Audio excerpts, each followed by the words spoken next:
Hi guys, you're welcome to today's webinar. Can you let me know where you are joining us from?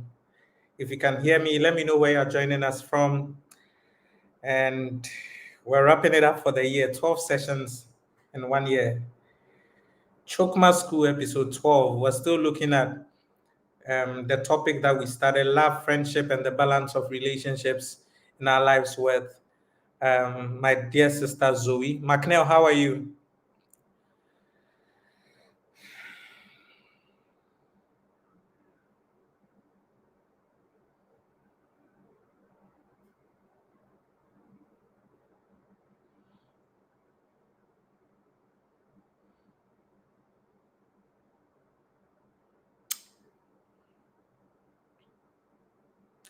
Nora, awesome.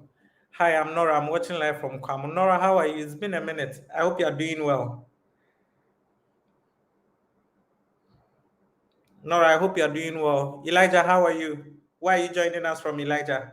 He says we are ready for the heat tonight. Of course, Zoe is super poised to bring us value. You know, MBA is all about value. So tonight it's gonna be an overdose of value, special Christmas overdose value. And so you want to be super poised for it, and I promise you you're gonna love the session tonight.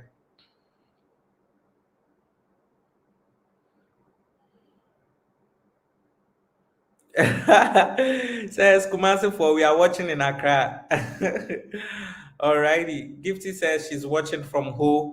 Nora says I hope you are well too. Yes, Nora, I'm doing great. If you're watching the live stream, I want you to copy the link and then post it on your status so that somebody could be blessed by it, and invite somebody to be part of this live stream. Al Hassan says he's watching all the way from UCC. Mohammed, how are you doing? Um, we're waiting for our guests to join us in. But then, if you've been following the conversation from last month, you know that it was an overdose of value. There were so many truths and there were so many nuggets that were shared concerning the subject matter of love. And for me, the amazing thing is the feedback that we have received from people who were able to join in on the session. We've so far had, some people reaching out and saying that MBA, can you even start a podcast on love, relationship, and friendships? And I was just laughing. I was like, we're looking at it. We'll look at it, and then we'll see if we can, start some conversation around that, maybe a podcast. But yeah, when the person said that, I was like, interesting. This is, and I think the video I was sharing with Zoe a couple of days back, that it's by far one of the most watched videos, live sessions from Chokma School this year. It also means that people really are particular about their relationships, and then the love life and what goes on in there. So we're seeing. McNeil says, I'm blessed and highly favored MBA. Hope you're well. Yes, I am well. Michael Abeka says, watching all the way from Accra. Awesome, Michael. I was with you just some few moments ago. Albert says, watching from Techiman. Great to have you on here. If you are joining on the stream, I want you to copy the link. I want you to copy the link, and then I want you to post it on your status. I want you to post it across your socials and invite someone. We're live for Chokma School. It's been 12 sessions throughout the year, and back to back to back every month we've come in, and then we've taught something that transformed your life greatly. And so I'm super excited to have us here tonight. Um, Let me reach out to my guest and see. She'll be joining us soon.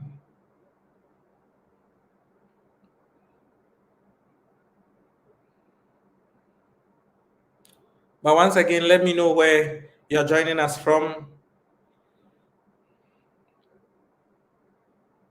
If you're already on, let me know where you're joining us from, like we always do.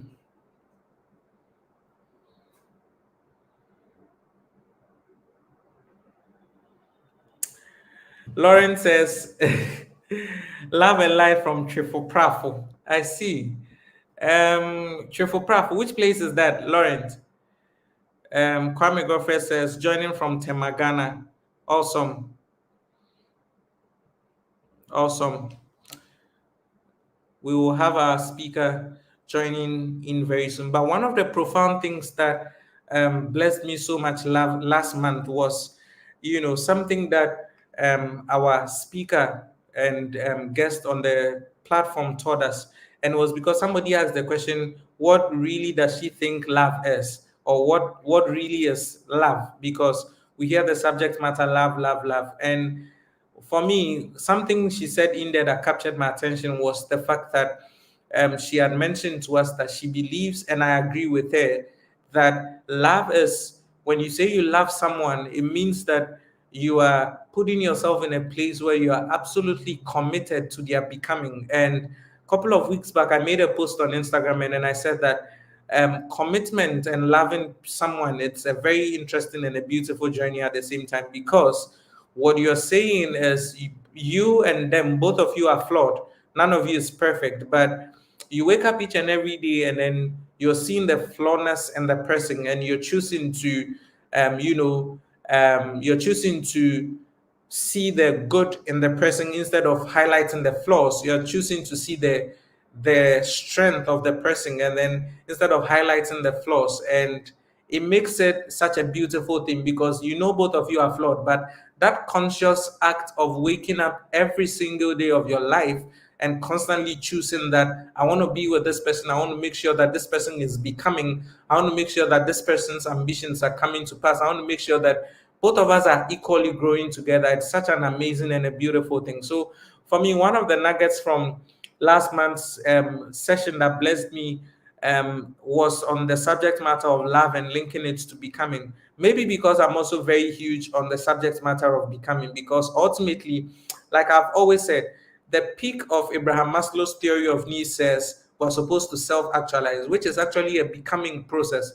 And so, two people finding each other and saying that we're committed to our becoming, irrespective of the flaws, is such a beautiful thing. So, linking love and becoming was such a major highlight for me. And again, another thing that really blessed me from last month's Chokma webinar from Zoe was when we started moving through the revolution of love. For a lot of you, one of the things that you've probably not paid attention to was that relationships and love have actually gone through a certain revolution. For loads of you, you wake up and then it's just the norm every day. Everybody is dating, so let's go and date. Everybody is in a relationship, so let's go be in a relationship. And for me, I've always said that if you do not appreciate the past, it will be very difficult to tell where you're going to. So if you've not paid close attention to how things have evolved over time, you will not be able to know where things are headed to now. It's so interesting that today long distance relationships is not it's not as tedious as probably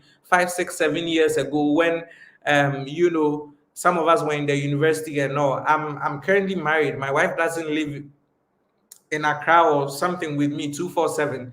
We're doing a long distance marriage, but it works perfectly because today, by means of the evolving and the revolution of relationships, things are so easy. All I just need to do is to call my wife and say that we're watching a movie on Netflix. And how do we do that? She logs into her Netflix, I log into my Netflix, we sign up on Teleparty, and she's watching the same thing that I'm watching. We're just in the comments, we're talking, oh, Squid Games, say, and then it's creating a certain connect and bond, even though physically both of you are not in the same space. But in that world of internet and in that world of the internet, we've been able to merge and we're able to connect and have a certain kind of connection. And so, relationships have so much evolved. Gone were the days when if you were in love with someone, you write a letter and then you wait only God knows 100 years. If you were dating a guy and then the guy said that he was traveling, you start crying. Your whole tears is not that he will leave you, but he will leave you because when he goes, you are not so certain even if the plane landed or not. But in today's world, babe, I'm on a flight. I'll call you when I land, and then the person calls, and even if the international call is not going to, WhatsApp calls work. So the evolution and revolution of relationships from last month's session is something that blessed me so much. That's what somebody actually listened to and said, I think you and Zoe should start a podcast on relationship. And I said, I like this one. Who knows? You guys should be looking out for it. We might be bringing you some tea, some podcast tea very soon. Who knows? But I was so amazed and impressed by the feedback from people who joined in last month. And like I shared with you guys earlier, is our third most watched live stream this year, and it tells us a lot about how that people crave for the very subject matters that we're talking about. So my guest is in the house, and without much ado, I want to bring her in so that she can come in. She has downloaded from cloud, so she has to come and download and offload all that she has downloaded from the cloud for us. And so you were blessed last month. This month, trust me, Jesus is born. Oh, holy night, you will be more than blessed. And so I want to bring my guest in, Zoe Louise, and then I'll zoom out and then she can take us through. Zoe, you are welcome. I think you're muted. Hi, everyone. Awesome. Hi, Zoe. How are Okay, you great. doing? You can hear me, right? Loud and clear. Amazing. Okay. See, Just give so me it's 1 second. I just okay. want, were you saying I was, something? I was speaking about the revolution of relationships earlier, and I wanted to just chip in something and say that today, by means of the internet, Zoe's in the United States, I'm in Ghana, and we're bringing you guys value because things are evolving so fast. And so, if you choose or if you're in any form of relationships and things are not working, I think that is just because you're probably not committed or you've probably not decided to give it much, Yeah. attention as you're supposed to make it work. So I'm super excited to have you here once again. I know that it's the festive season, your schedule is tight, but thank you so much for making time to join us. And we're ready for you. Me, my note and my pen is ready. Okay. Thank you for having me. It's such a pleasure being here again. And I love the subject, so thank you for having me. Okay. How is everybody doing? If you are live with us, give me a 111 or type I'm blessed. I just want to see where we all are. Welcome back, everybody. Last month was amazing. We had an amazing conversation, and I totally enjoyed every little bit of it. I just wanted us to say a prayer before we start, if that's Sure. okay. Sure. Father, in the name of Jesus, we are grateful for wisdom. We thank you that you're here with us. We pray, oh God, that this session is full of your counsel. Heal relationships, heal marriages, heal broken hearts, oh God, in this session, and teach us how to love like you. We thank you, oh God, that at the end of this, it will culminate in us knowing you even more. We thank you in Jesus' name. Amen. Amen. Okay, Awesome. so let's get into today's conversation. So I know it's supposed to be like a presentation kind of thing. Um, Like, oh my like god, I know you don't like presentations, but I don't enjoy presentation. last month you took time out to really teach us some deep stuff before the questions even Mhm. started coming in. Yeah, okay. I'm just gonna do a little teaching sort of Right, before we get into the conversation. right. So today I wanted to talk about love and marriage. Okay. Mm, So when the world talks about love, so today I'm going to use the word love a little more loosely than I did last week. When the world talks about love, we're talking about, this feeling of affection towards a person, this feeling of fondness towards a mhm, person. And so it's like you like not like sort of, but you kind of have this admiration or a unique affection towards this one person.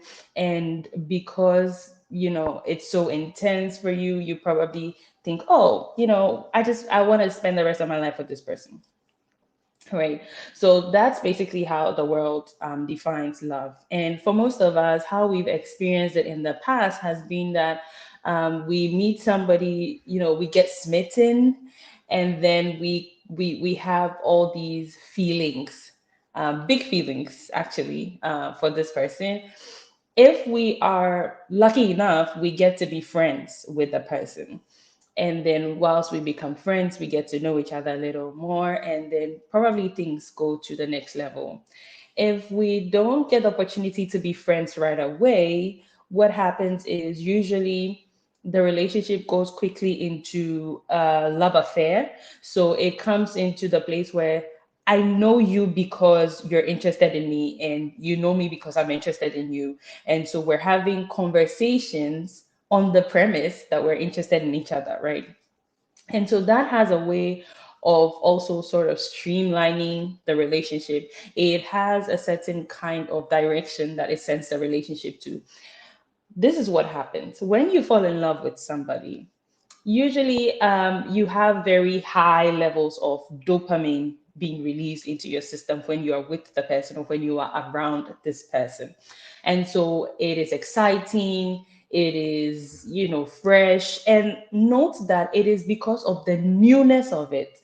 Because of the newness of it, you get a lot of dopamine hits once you're with the person. And so it continues like that, and it's exciting and all of that. Now, what happens after love? What happens after love is a process of beginning to know the person for who they actually are. Unfortunately, there are people who fall in love that don't get the opportunity to know the person well enough because they are so engrossed in the newness and the butterfly phase.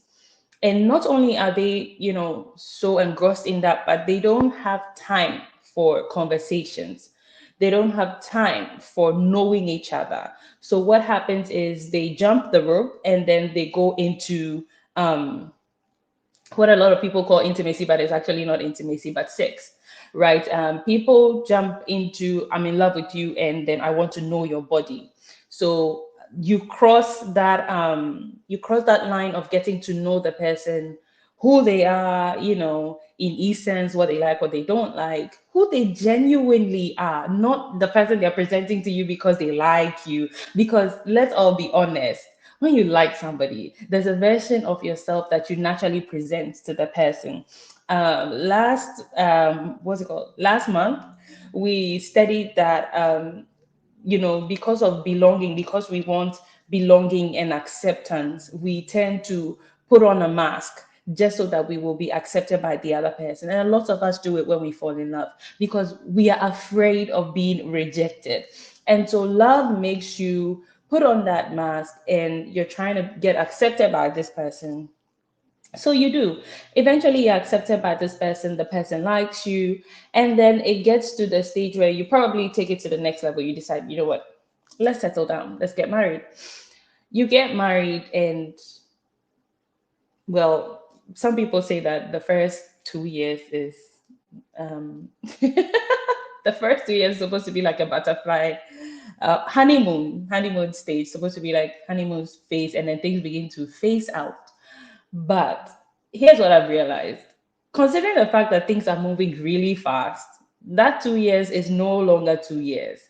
The most you're going to get is probably 6 months, and that honeymoon phase is going to fade away. Now, what happens is at this point, you are left with the reality of the person, who the person is, all the things you ignored, all the things you didn't see coming, now sitting in front of you, and you have to live the rest of your life with this person. The question is, how did you make the decision to get here? Okay. Somebody might say, because I'm in love with the person, or I thought I loved the person, or we're so much in love. Now, today I came with me about 5 to 7 myths about love and relationships that we should totally avoid. They're not true, they don't work, and for the most part, a lot of research has been done on it and proven that they're not true. They just don't work. They just don't have any basis. It's been said over and over again, and sometimes people think that it's true, but it actually does not work that way. And so in order not for me to jump into it, I just want to go straight into the myth. So I'm gonna talk um, about 5 to 7 myths in love and relationships that you should totally avoid. So the first one is your relationship is supposed to make you happy. Now, I wish I could see Moses because I'm sure you've heard this. Yeah. I'm sure you've heard this like a couple of times. Like he doesn't make me happy. He doesn't make me, or she doesn't make me happy. She doesn't make me excited. da da da Mm. da da, you know. And I used to be like that. I used to think like that, you know. I used to think that, relationships like were the, you know, um like the heaven and earth of everything. Like Mm. relationships make your life perfect. Once you're in a relationship, your life is going to be so amazing. It's like my niece told me a couple of days ago that she thought that when you know Christ, all your problems go away. And I'm like, oh my dear. I wish that was the situation. I wish that, when you meet Christ, all your problems will go away. But then Mm. I told her that the funny thing is that, before you met Christ, you did have those problems, but they didn't have any meaning. But That's right. now, when you know Christ, your problems have meaning. You use them as stepping stones to get to your crowns. And Mm. that is the difference between being in Christ and being out of Christ. It is the That's quality of life, and the way the normal things the everyday things that are happening. It's the way mhm. you're translating because of the new realm that you're in. That's right. That's So right. before you fell in love, or before you got into a relationship, you were doing things. But now, when you're in the relationship, because of the context of the relationship, everything you're experiencing serves a new purpose. Mm-hmm. But here's the thing: relationships will not make you happy. In fact, if we want to be very honest, the thing that have taken people's happiness the most It's is relationship. relationships, because there are all these challenges and problems that you have to deal with Mm-hmm. when you're in a relationship with somebody. Listen, have you ever been in that place where you're loving somebody from a distance? You're crushing on somebody, and Mm-hmm. you're literally just enjoying the crush in your head. The person doesn't even know about it. Let me Mm-hmm. tell you, that thing is so much bliss. Sometimes you wish you don't even tell the person. You don't even want to be in a relationship with the person, because the moment you tell the person, you get a relationship with the person, Mm-hmm. it's like everything changes. The crush like disappears, and then Yes. you're meeting with the real person, and you're like, no, can I go back to the time when I was just crushing on you? That's You right. know, relationships will make you happy. For women, I think that this is like, we believe this lie more because we're more wired for relationships. We're Okay. more wired for, connection and Mm-hmm. nurturing and those kind of things. And so we love relationships because we're together with someone. Mm-hmm. Okay, that's what makes relationships so important to women, because you are with someone, you are together, you're not alone. Because trust me, a lot of women don't like being alone. Mm. There are a few that may say that they don't mind being alone, but a lot of women don't enjoy being by themselves or being alone. They want to be with a friend. That's why we have girlfriends, we have best friends. Those kind of things exist more in the world of women than in the world of men. Men have friends, they have like a brotherhood, but you will not I think it's a modern man that you see talking about best friend and those kind of things. But before, men don't necessarily, they're friends, end Mm-hmm. of story. But women are more like, they have a sisterhood. They're like five friends, but among the five friends, two are closer to each other than the rest of the three, because there's this kind of security that comes with exclusivity for women. That's right. So women love that. But men also, there are some men that also assume Mm. that, once I'm in a relationship with the woman I love, I'm gonna be happy, I'm gonna, be excited, like it's gonna be exciting, we're gonna do this together, do that together. Few men find themselves in that bubble, but they look forward to it. Mm-hmm. And then, so now when you get into the relationship with the person, and then you realize that you're dealing with all the things that come with it. This is happening, that is happening, you didn't know the person was like this, and now you have to deal with it. Dealing with the different phases of the person's growth, the person's evolution. Mm-hmm. People sometimes get disappointed Mm. because they were expecting it to be all. I think that the thing that causes that is probably um what do you want to call it, fairy tales, you know. I mean, growing up, listen, Telling i taboo had stuff. I had all the books, I had Mm, all the tapes, I watched all the Cinderella, Snow White, Little Red Riding Hood, I watched all those things. I am Sleeping Beauty. I read all the books. And what happens is, you know, the girl is, you know, minding her business at one part of the world, and then a Prince Charming comes from somewhere and sweeps her off her feet, or you know, wakes her up from a long sleep with a kiss, and they live happily ever after. That is the expectation that, you know, after you found the love of your life, you live happily ever after. But it is not true. It is not true. I'm so sorry. It is not true. And I want to put that out there. You know, like it's so funny, but it's like no matter how much you talk about this, people still don't believe it. They want to try it. They want to experience it. To mm-hmm, know that my happiness does not lie in another person. mm-hmm, No, I listened to a TED talk by John Gray, the man, the author of the book "Men Are from Mars and Women Are from Venus," and he said yeah, that men get married in anticipation of trying to make their women happy, but mm-hmm, men need to understand that women know how to make themselves happy. They know how mm-hmm, to do it. You mm, don't have to hold yourself hostage for making her happy, even though it is the primal desire of every man that gets married. Because he said that, I mean, he's a therapist, so he said that in the counseling room, one of the things that always comes up, like, why do you want to divorce? Women have a long list of reasons why they want to divorce, but usually for the men, it's one thing: nothing I do makes her happy.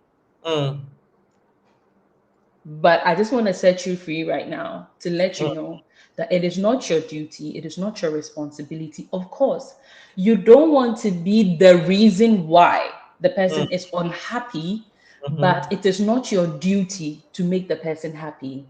That's right. If you don't learn to be happy on your own, if you don't learn to find your own happiness, ladies, if you don't learn how to find your own happiness in yourself, in your God, in your work, in whatever it is that you do, you will not be able to find happiness in a relationship or in marriage, because the way relationships are wired, they are not wired to make you happy.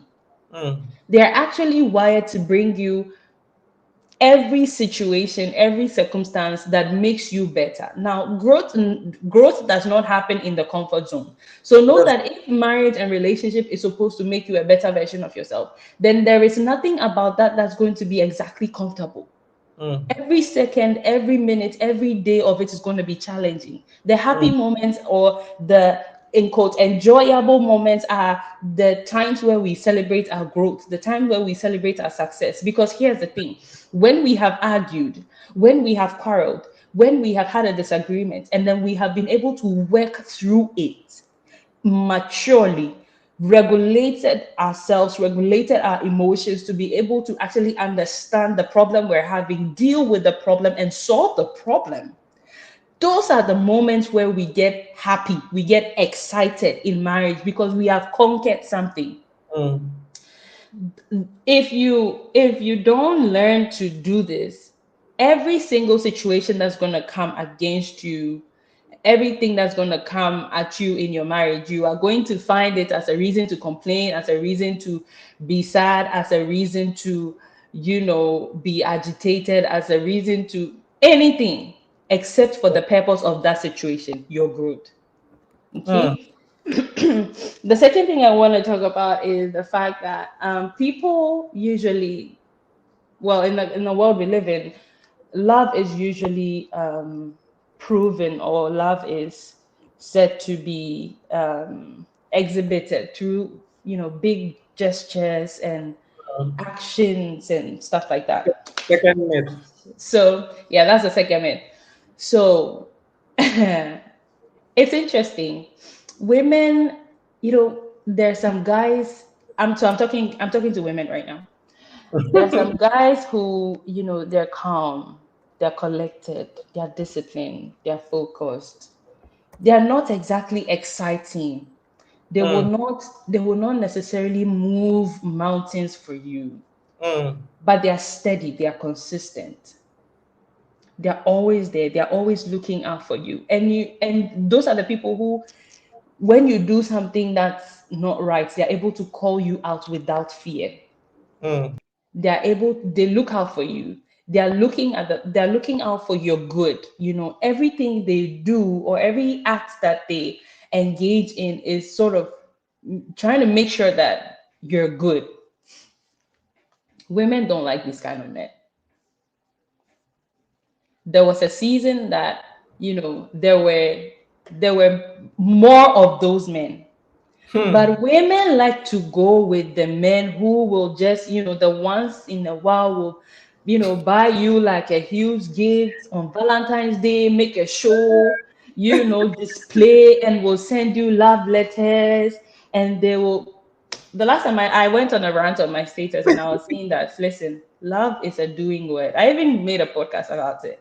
Love mm, is a doing word. And when I say love is a doing word, I don't mean that love is, like he'll buy you a big car to mm. surprise you. Because the truth is Exactly. that most of the time, even the people who can afford to buy you the big car, they're not buying it for you because they love you necessarily. They are buying it for you because they can actually afford it. Mm-hmm. Listen, there are people who will not write you love letters. There are people who will not buy you teddy bears and flowers, but they will be there. They will give you the right counsel. They will make sure that you're doing okay. They will not let you sleep outside. They will not Mm, let anything happen to you. Those are the kind of people that you're looking for. Don't mm, look for overly expressive. I'm not saying that overly expressive is bad, but I'm just saying that the fact that it's overly expressive that does not mean anything. If it is like overly expressive, oh, I love you, the person's always telling you, I love you, the person's always like all over you and everything, they might be saying that, and it's okay, but it does not mean that that is love. It's like some people struggle to understand, and then there are some men who also there's a woman in your life. She she counsels you, she helps you in your endeavors, she keeps you on track, she makes sure that she gives you the kind of her conversations are such that they always make you think about where you want to be, what you want to do, the path you're on, and everything. But then here you are thinking, oh, she's too dull, it's not exciting, it's not this, it's not that, because you have lost sight of the purpose of love. The purpose of love at the end of the day is to see you become a better person, is to see you become a better version of yourself. And so, if there is any kind of love that does not culminate in you getting better, I really don't know what that kind of love is. But it doesn't have to be big and bubbly and expressive to be love. It can be subtle, steady, and consistent, and it still is love. Okay. Um, the third thing I want to talk about, that's more of a myth with regards to marriage. So there's this myth that's going around that says that you need to be in love to get married. Now, that's a big one because mm, listen, I totally wore that myth. I believed in it. I could sacrifice my life for it because I would think that if I don't love the guy, how can I marry him? How can I, be with him? How can I do this? How can I do that? But we're gonna, learn that in a few minutes coming up, that the tenets of marriage and the purpose of marriage is such that you don't necessarily need to be in love to make a marriage work. Marriage is like teamwork. Marriage is like a soccer game, okay, where you have players and a goal. You've decided that in this season we want to score this number of goals, we want to achieve this kind of thing, and this is what we're going to do. And so you need a partner who is, I'm going to talk about a couple of things that you need to look out for in your partner. But marriage is such that love alone is not enough.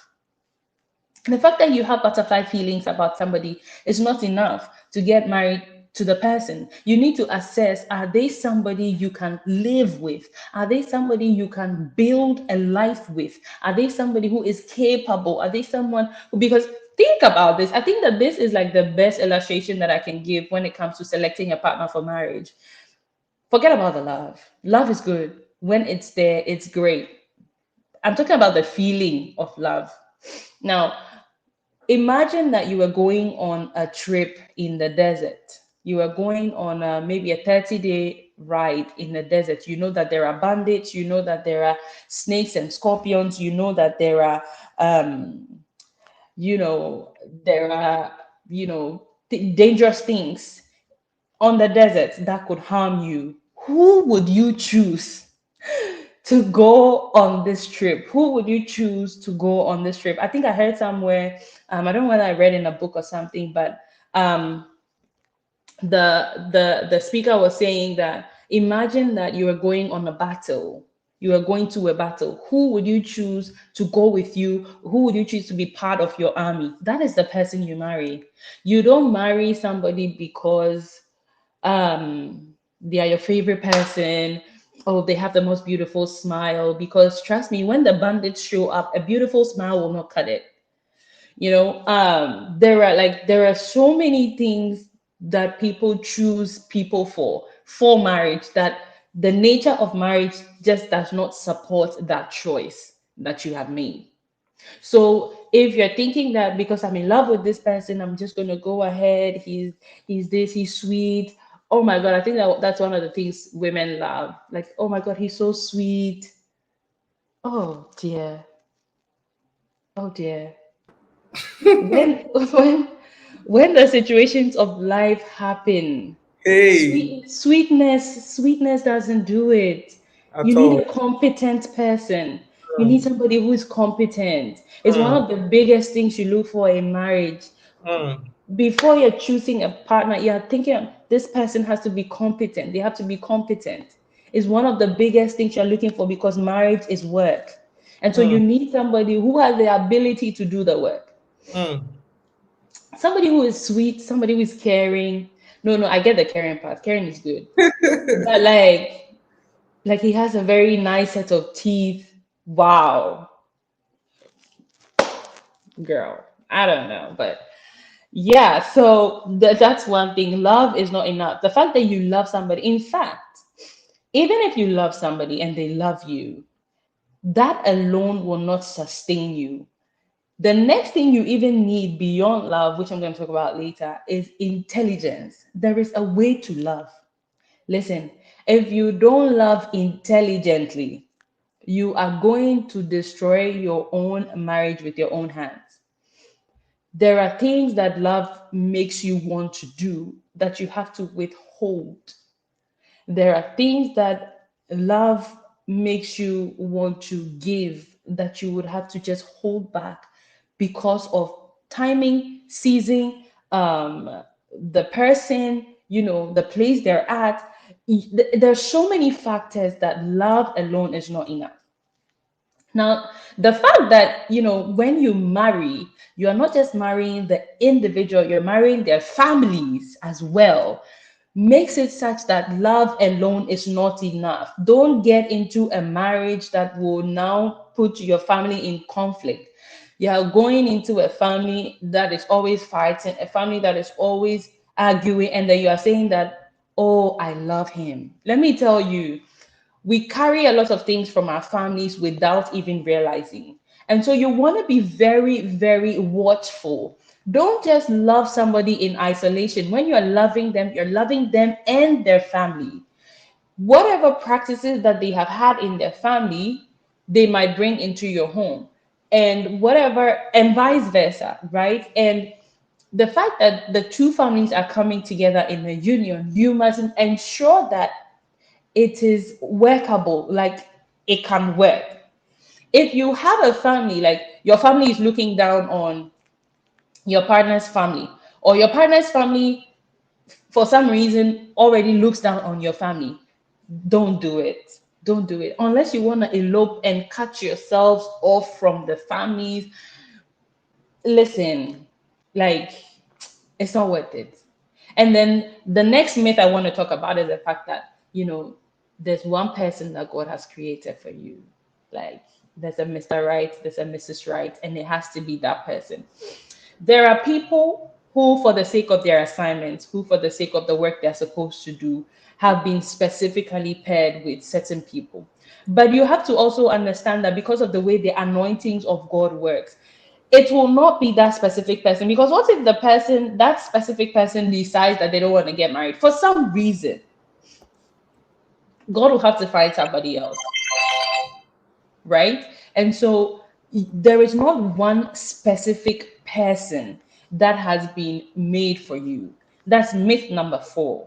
There is not one specific person that has been created for you, that if you don't marry this person, you know, like, your life is going to get shattered. But you also need to understand that there are people you have a better sync with for the sake of life and living Mm. it.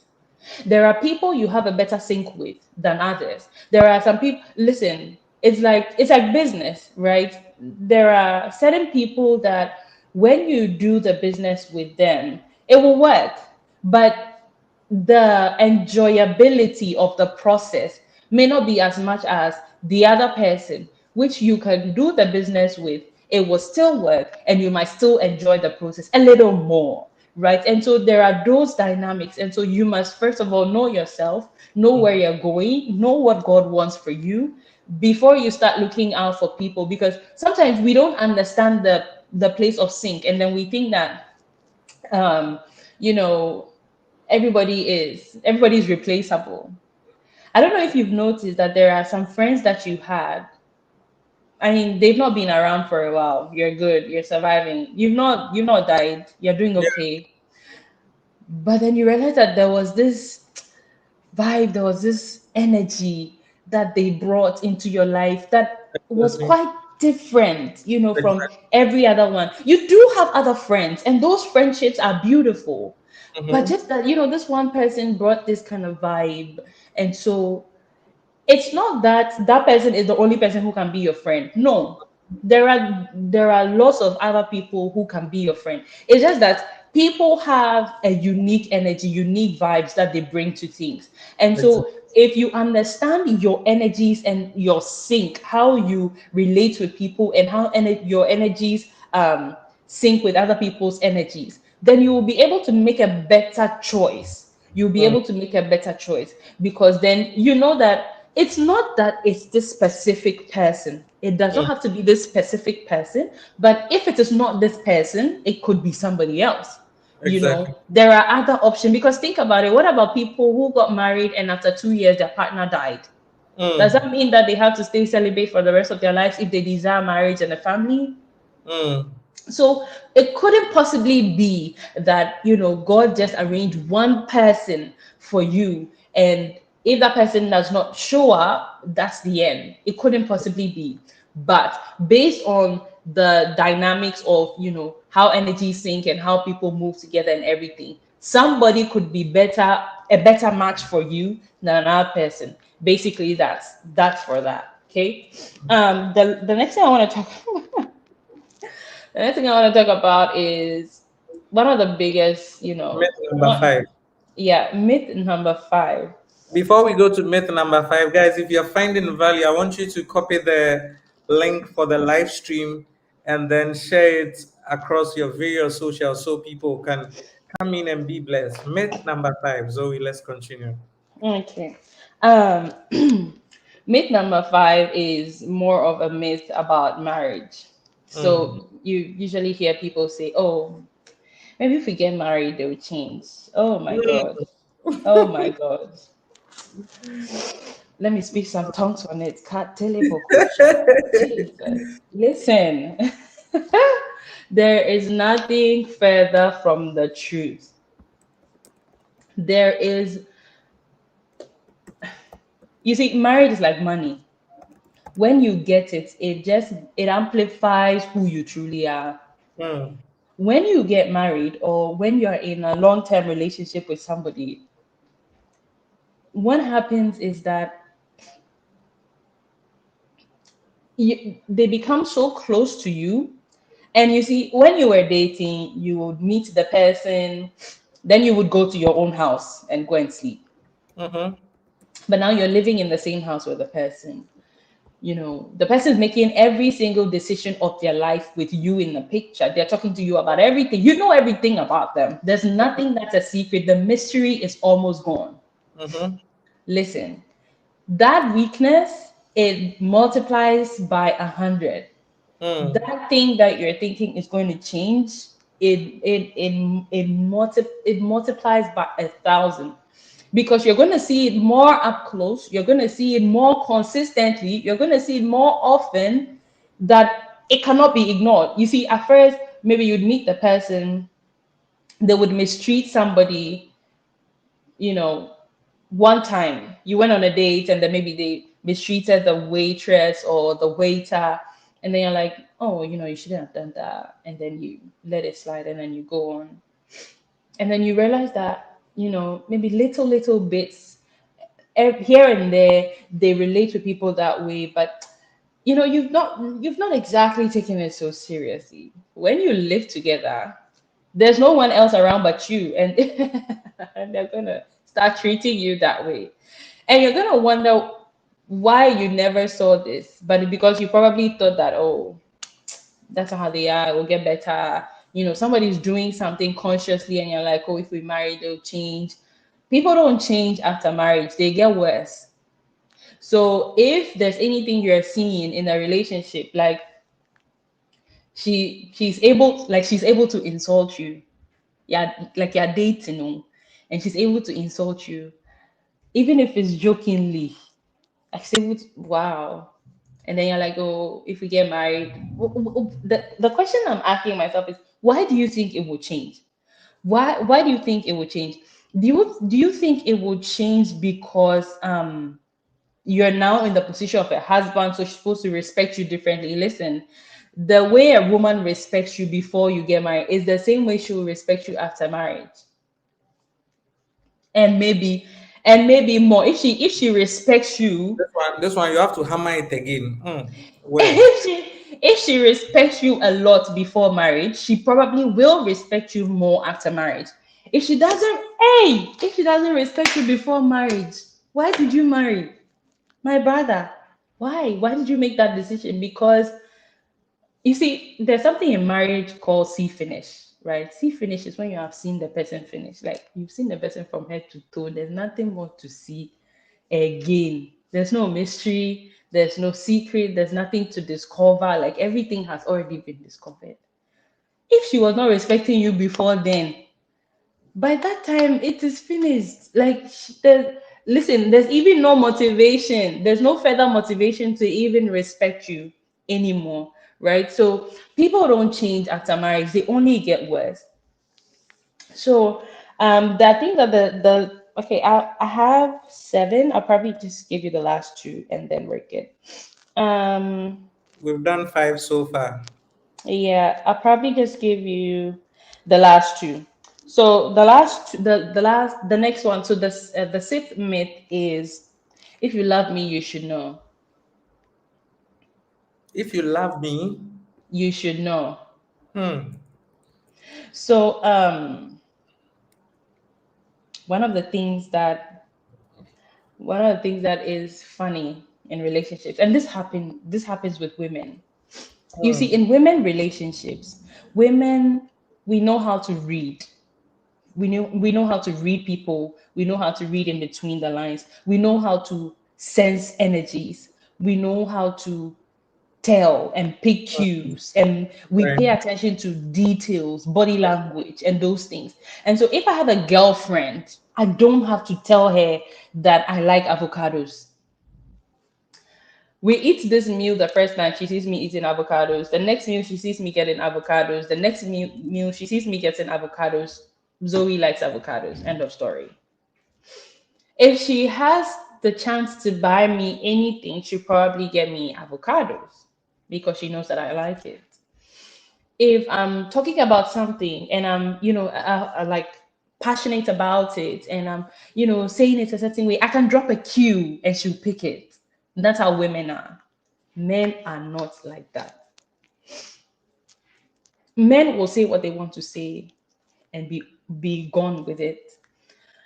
But because women relate in that way with our girlfriends, we expect that once we're in a relationship, it should be like that. So a lot of women would say that. I mean, if you love me, I should not tell you. If you love me, you should know that this is what I like. If you love me, you should know that this is, I don't like this, or you should know that this is how I like to do this, or this is how I like to do that. First of all, the person is not your mother's child. Number two, you didn't grow up in the same house. Number three, you're probably even of different like tribes and cultures. Number four, you didn't even go to the same basic schools. Even if you did, you have very different personalities. People, even your twin, does not behave exactly like you, does not think exactly like you. So why are you expecting that this person should be a mind reader just because they love you? Love is taught. It's like it's so interesting that people talk about love languages and yet we don't think about the need to teach people our love language. I know in the romance books and in the romance movies, the prince charming just knows what to do. A woman who loves you just knows, what to do. She knows how to move. She knows what to say to, make you feel happy or make you feel loved and all that. But in real life it doesn't happen that way. These things are written by scripts that have been rehearsed over and over by people, by great storytellers. Your life is reality, it is not a story. And so you should not expect that because somebody loves you, they should know your favorite color, they should know your favorite food, and they should know, to say this or to not to say this. The same way we learn languages, the same way we spend time to learn languages, that's exactly how, you must take your time to teach somebody your love language. If something means a lot to you, teach them. Now, one of the things that for me I use as a big tool for teaching love is rewards and punishments. And when I say punishment, I don't mean it like in a bad way. Now, the brain is such that if you do one thing and you get a reward for it, it's called reinforcement. You want to repeat that thing because you know that it is good. We did it as children. When you do something as a child and it's right, your parents will reward you, or they'll clap for you. You get a reward for it. If you go to school and you do something that's right, if you pass, if you're first in class, you get a reward. If you do something that's wrong, you get punished. If you do something that's wrong, you get beaten for it. If you do something that's wrong, you are ignored. You don't get your food on time. You are.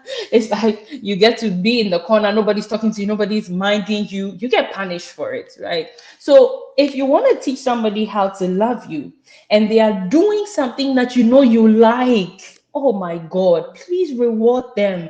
Let them know how much you appreciate it. People are so ungrateful these days. I don't know why we struggle with just saying thank you. Oh my God, this means so much to me. I really appreciate this thing that you did. Listen, the more you let the person know that this thing, sometimes they don't even know that what they are doing means a lot to you.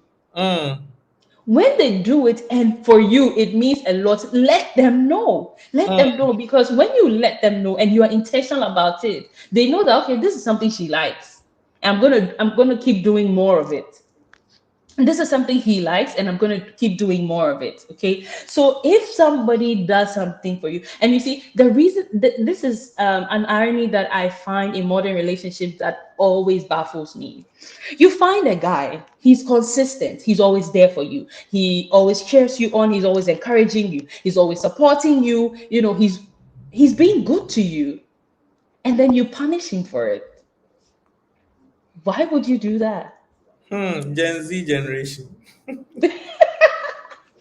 Listen, if somebody is doing something you like, don't punish them for it. You're going to turn them into a monster because they're going to say, oh no, the person doesn't like that. Let me tell you the reason why we have so many players and cheaters these days. Because back in the day, when a man was faithful and he was a one woman man, you know, even women didn't desire him as much. And society will sort of make you feel like if you have more women, you are, more, like you're the guy. If you're Yeah. a liar, you're the this. Society rewards all the things that we actually don't like. And then we wonder why the world is the way it is. It's because we are rewarding the things we don't like and we are punishing the things we would rather appreciate. Why would you set up such a system for yourself in your relationship? Mm. So if the person is doing something that you don't like, you let them know that, oh, this thing that you did the last time, I didn't quite appreciate it. And then the person knows that, okay, this is something she doesn't enjoy. Or if it's something they're not paying attention to, you punish them in a way that they can hear you speaking to them. If they do something that you like, please go all out to appreciate them, because if you don't do that, then they cannot draw the line. They don't know what is important to you and what is not important to you. And so love must be taught. You let people know, oh, I'm not a gifts kind of person, I'm more of a words kind of person. Mm. I remember Moses. I don't know if you remember this. You sent me a message of somebody. I think you asked somebody what's your love language, and then the person was like, what's that or something like that. And I'm like, how in the world are you, in the dating space and you don't know what Your love love languages. language is? Like Yeah. at this point, that love language book is so old. If you haven't read it, I don't even know what you're doing in this world. And All right. today's generation would narrow down love language to money. I was speaking with somebody, she runs a fashion house recently. We're having a conversation, and then I said, what's your love language? And then she says, money. It has to be money or nothing else. I'm like, but money is not a love language.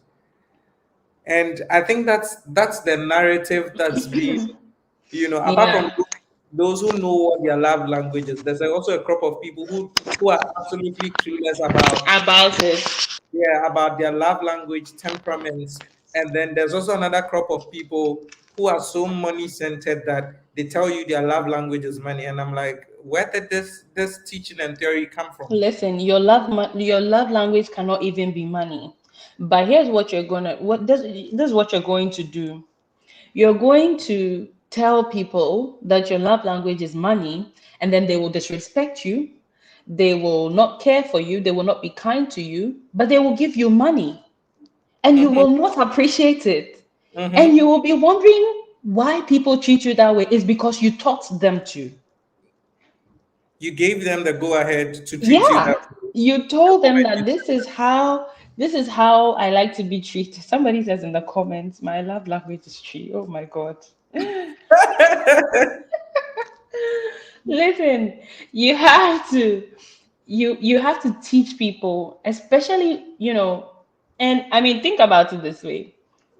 Imagine you had like, I'm sure we've all watched, like, a lot of movies and stuff. Imagine you have like a black American. You know how black Americans are. They're very dramatic, they can be very loud, they're very they're also quite family oriented. Val, the way, like, they're not calm. Mm-hmm. So somebody like that is getting married to a purely white person who's Hmm. from a more conservative background, calm, they're family oriented, but their idea of family is very, quiet and, Yeah. just love and peace and just everything is just like calm. Then these two people come together. What you're going to realize is the chaos from one side and the calm from one side is meeting. And if you're not careful, you might think that there's a problem. You have to effectively communicate that, if my family is speaking to you and they are screaming on top of their voice, they are not scolding you. Mm-hmm. That's actually how we are. Do you Mhm. get it? Like there are certain things that come with the whole idea of love and marriage. It has to be taught. You Mm. don't expect your partner to just know things because they love you. They are not mind readers. They Sometimes, listen. sometimes your partner just goes like, "I expect you to know." I'm like, "You expect me to know what? You have to like teach me." Yeah, like some of these things we have to, and if you haven't taught the person, it's unfair to expect it from them. Mm-hmm. So then it makes you a lot more intentional in, in trying to love, in cultivating like a love relationship. You become more intentional about it because you know that it's not just, like some of us when we started out, we thought that, like love was like young type of movement. Like once we get into it, we are flowing because, and that takes me to the last myth that I wanted to talk about, that it will come naturally because we love each other. Listen, Hey. it doesn't do that. It doesn't happen.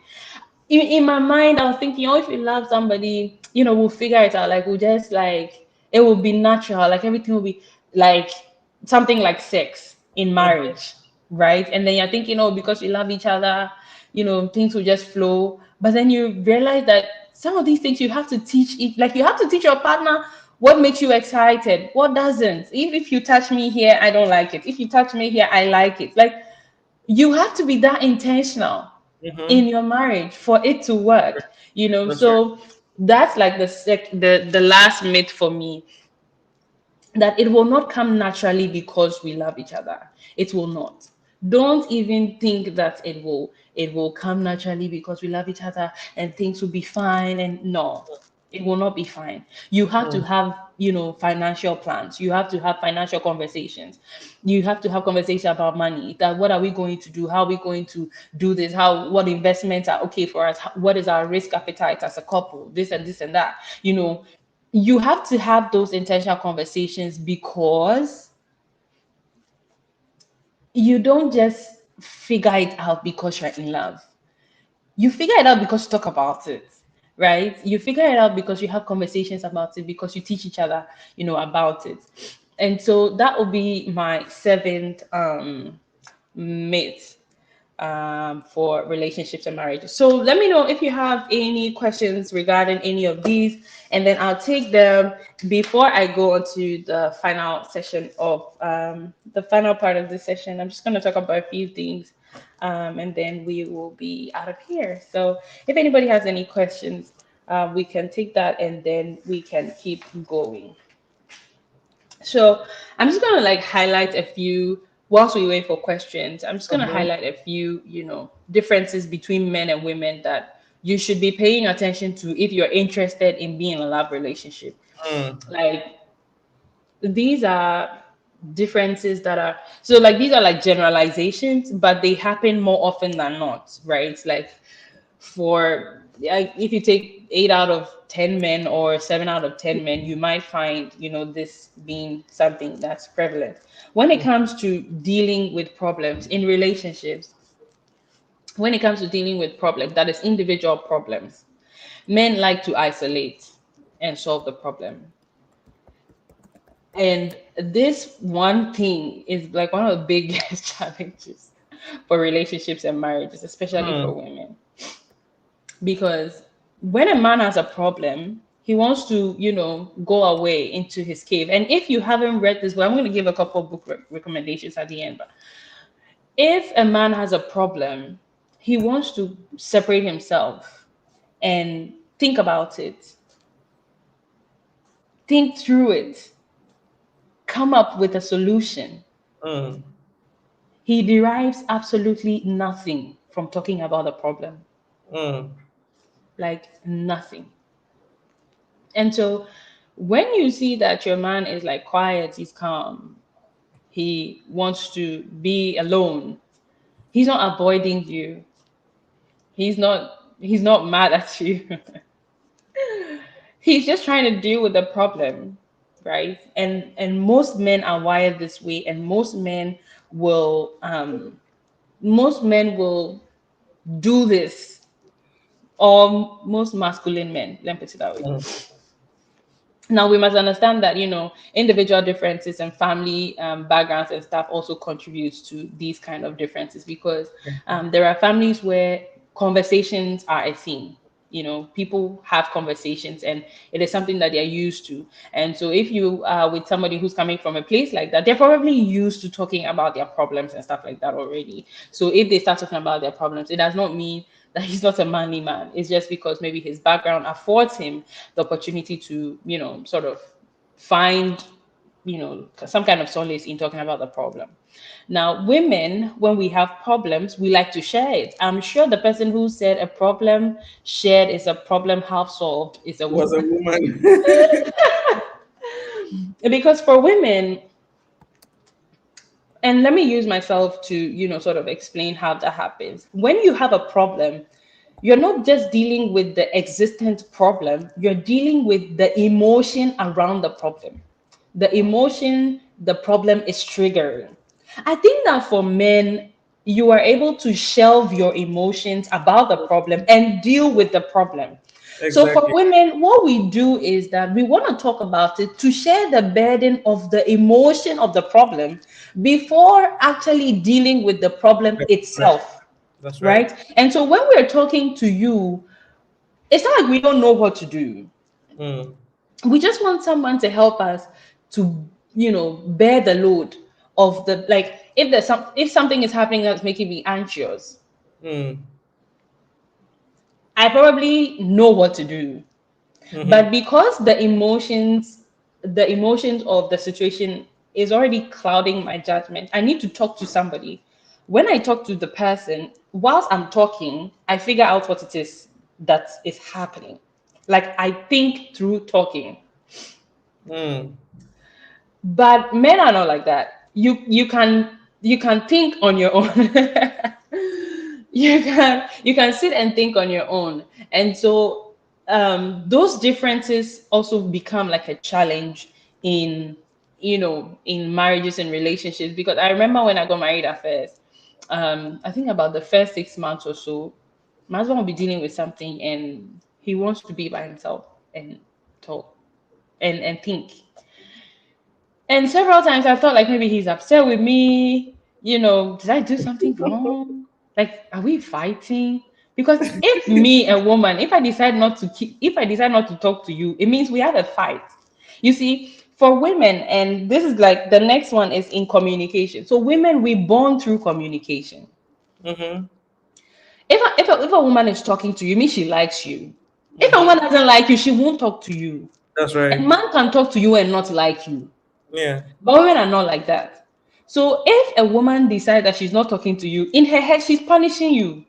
Because for her, bonding is in communication. So if she's not communicating with you, that means she's not bonding with you. She's withholding that relationship from you. And Mm, for us, that's what it means. And so if a man is not talking to you, naturally you're thinking, of course, as a woman, that there's a problem. Wait, did I do something wrong? Did something happen? What's going on? Why things like that? But then that's not the case. From studies and from a book by John Gray, Men Are From Mars, Women Are From Venus. If you want to be in a relationship and you've not read this book, I don't even know what you're doing. But hey, so if you are in a relationship, man or woman, you should know that this is how your partner deals with things. Now, because we're talking about modern relationships, because things are not exactly um not everybody falls in this category. You would also have to observe your partner to know how your partner likes to deal with issues.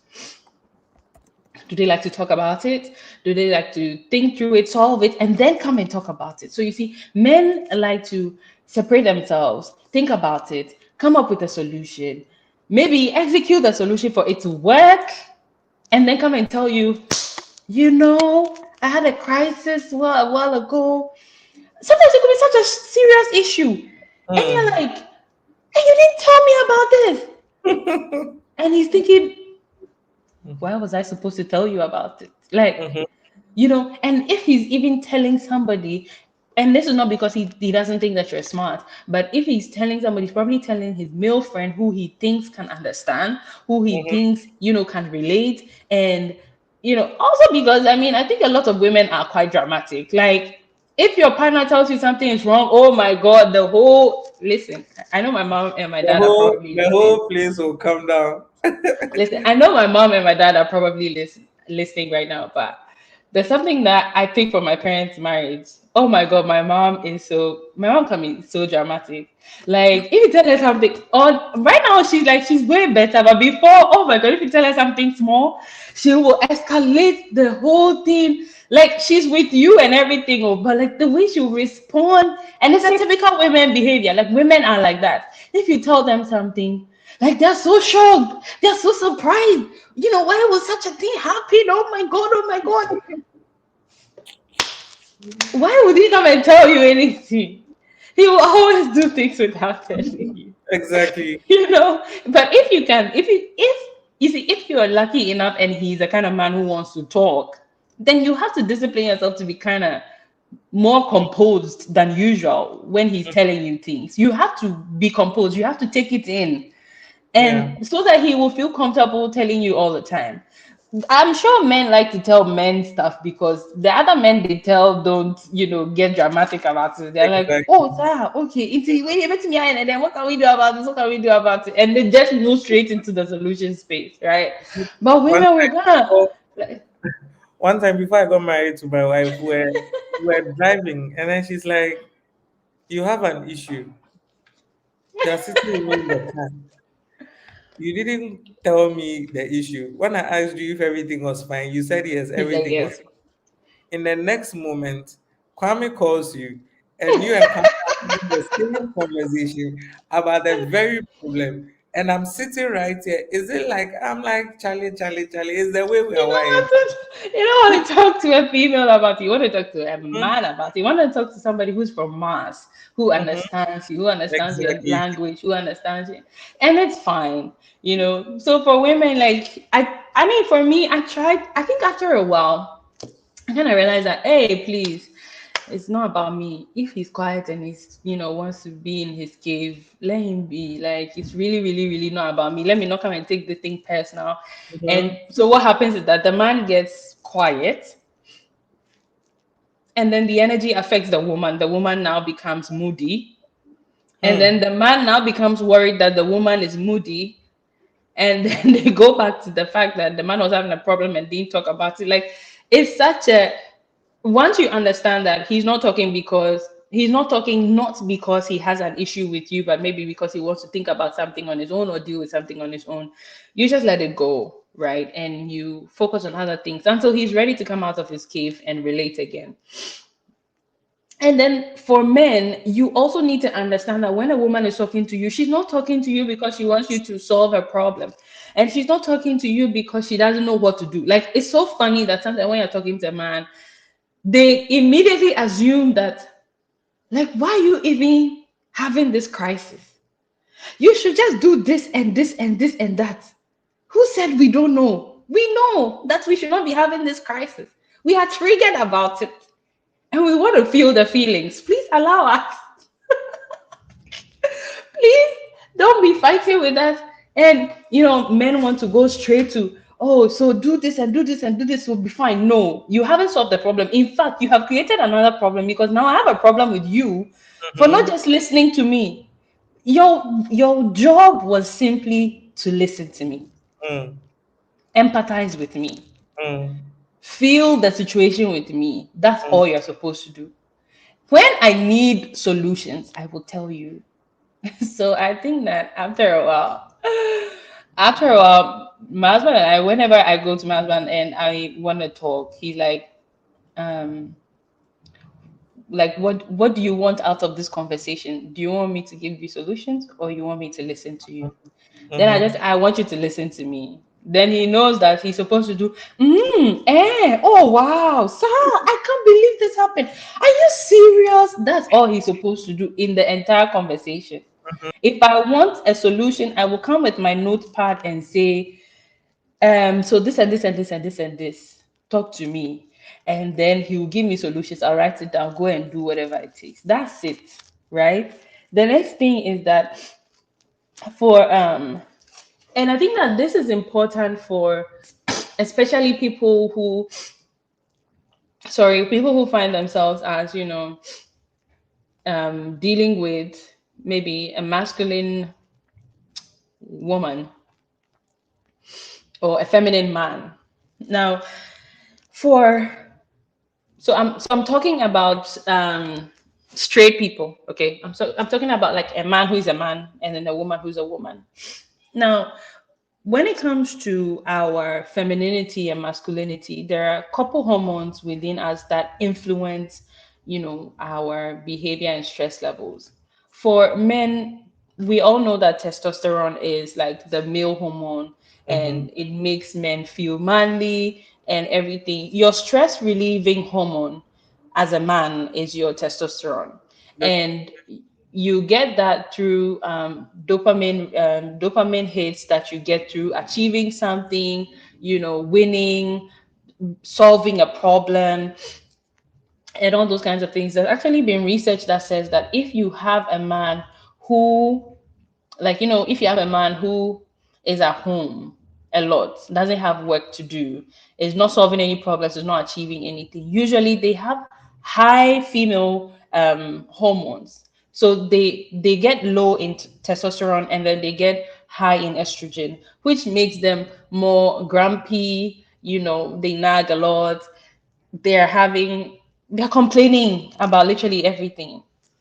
Now, the way to curb that is to put the man in, or help the man to get into a situation where he gets challenged.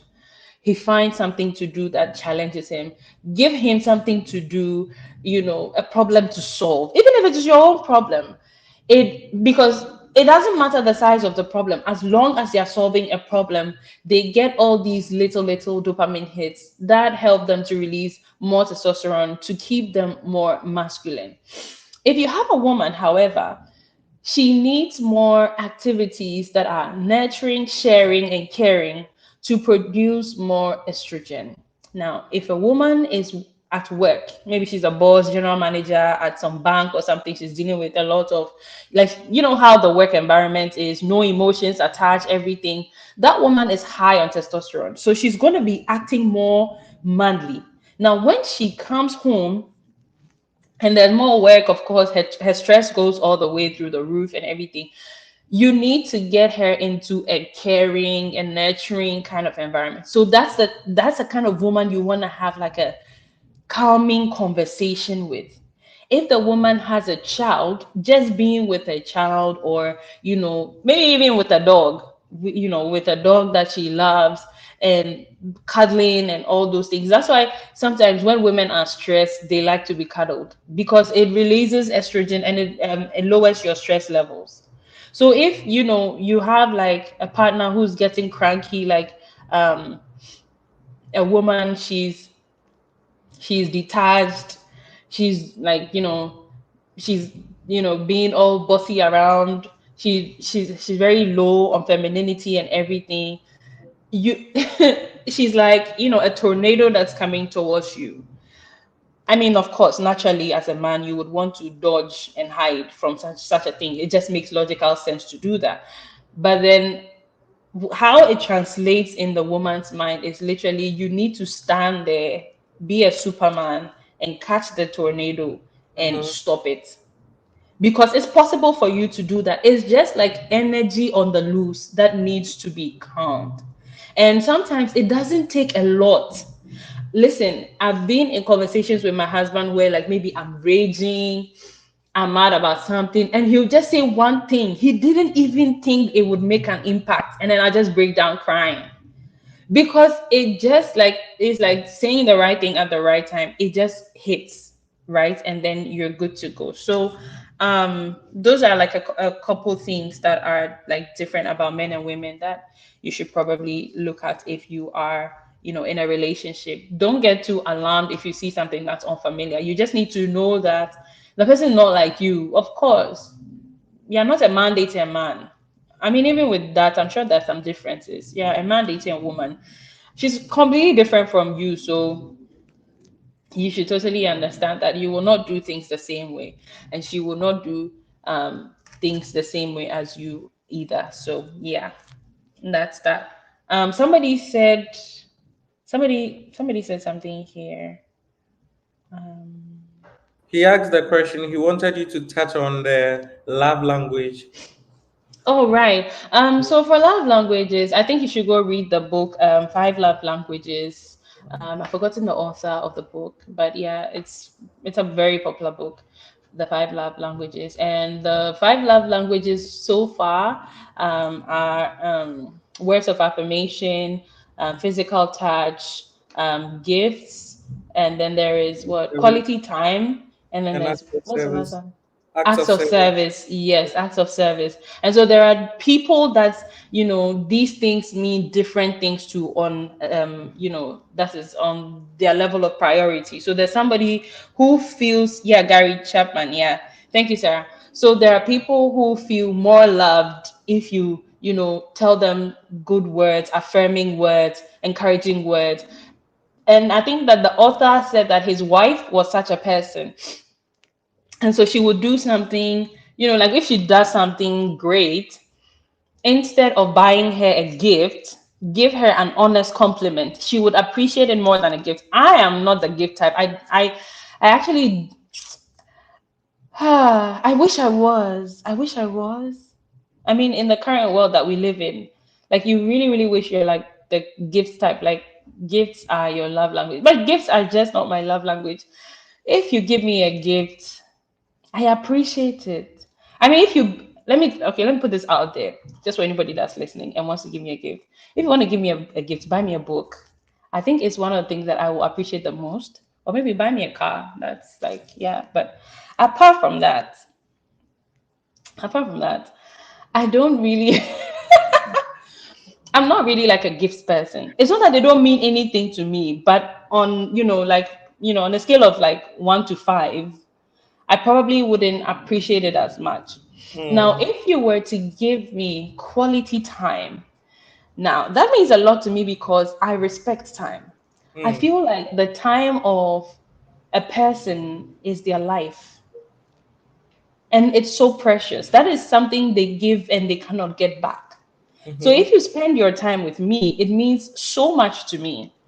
If you respect my time, it means a lot to me, right? And so yeah, there are people like that, and then there are people who also like acts of service. They like you to do things for them. When mm-hmm, you do things for them, they appreciate it. So you find somebody, if you buy them a gift, they don't appreciate it as much. If you say nice things to them, they don't appreciate it as much. Do something to help them. So you tell me you love me, but I have, an event going on, and you could come and help me. You could come and then maybe do something to make things a little more easier, and then you're sitting at home or something, or you're just, sitting and just, yeah, you can do it. You can. No, I don't want to hear you can do it. I want you to be on the ground with me, helping me, doing something for me. Some people like it when their partners run them a bath. Some people like it when their partners cook them a meal because it's an act of service. Some people like it when their partners, you know, go do the groceries for them or something. They don't have to do that themselves. They will appreciate it better. So you need to know, what your partner's love language is. The love language is basically how your partner interprets love. Like, what does love mean to the person?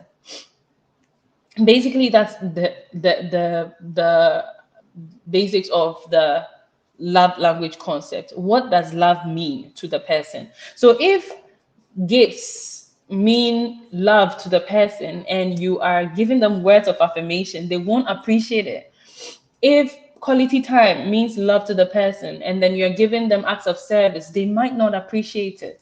So you need to discover what their love language is, and then speak it to them, because that's when they're going to appreciate it. And then there's also something that I call the love tank. So the love tank is it's an abstract representation of how full you feel in terms of love deposits. Okay, so I don't know if you've ever realized this, but then there are times where somebody does something for you and it means so much, and you feel like, oh my god, like it's here, right? And then maybe the person does something disappointing, and then you feel like your passion for them goes like Mm-hmm. that. So that going up or down, the level at which that marker is, that is, what you call, like, where your love tank is, or your love gauge. Mm-hmm. So there are certain times your partner does something for you, and it's called there's a name for it actually in psychology, where like in the relationship, you speak the person's love language over and over and over and over again, and so you have, like, the love tank is almost full, or it's full, right? And then you can also do something consistently that reduces, the love deposits over and over and over again until it's really, really low.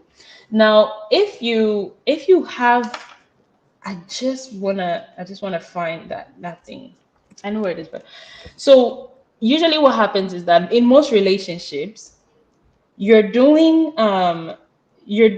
when you're doing the right thing, you're speaking the person's love language consistently for a long time, the relationship is in like a positive flow. It's Mm-hmm. let's For those of you who know trading, let's say that you're in an uptrend. Mm-hmm. Okay, the relationship is an uptrend. So even if something bad happens, like the way in an uptrend you can have like a small red, but then it doesn't make much impact because the moment it goes down, it's going back up again. It's not that significant. And so if you're in an uptrend, if you have, like a low, it's not as impactful because you keep going up, right? It's like you're doing positive, positive, positive, positive. But then when you have done negative, negative, negative, negative, and you are in a downtrend, your positives or your highs mean little. Mm-hmm. Like it doesn't move much. So you realize that you might spike, but because you're in a downtrend, the whole vibe is still coming down. So Exactly. so I think that people make mistakes of, you do something wrong, you're trying to apologize, you want to move the world. Instead of doing one big thing, Mm-hmm. do small, like little increments of good things Yeah. that move consistently towards the upside.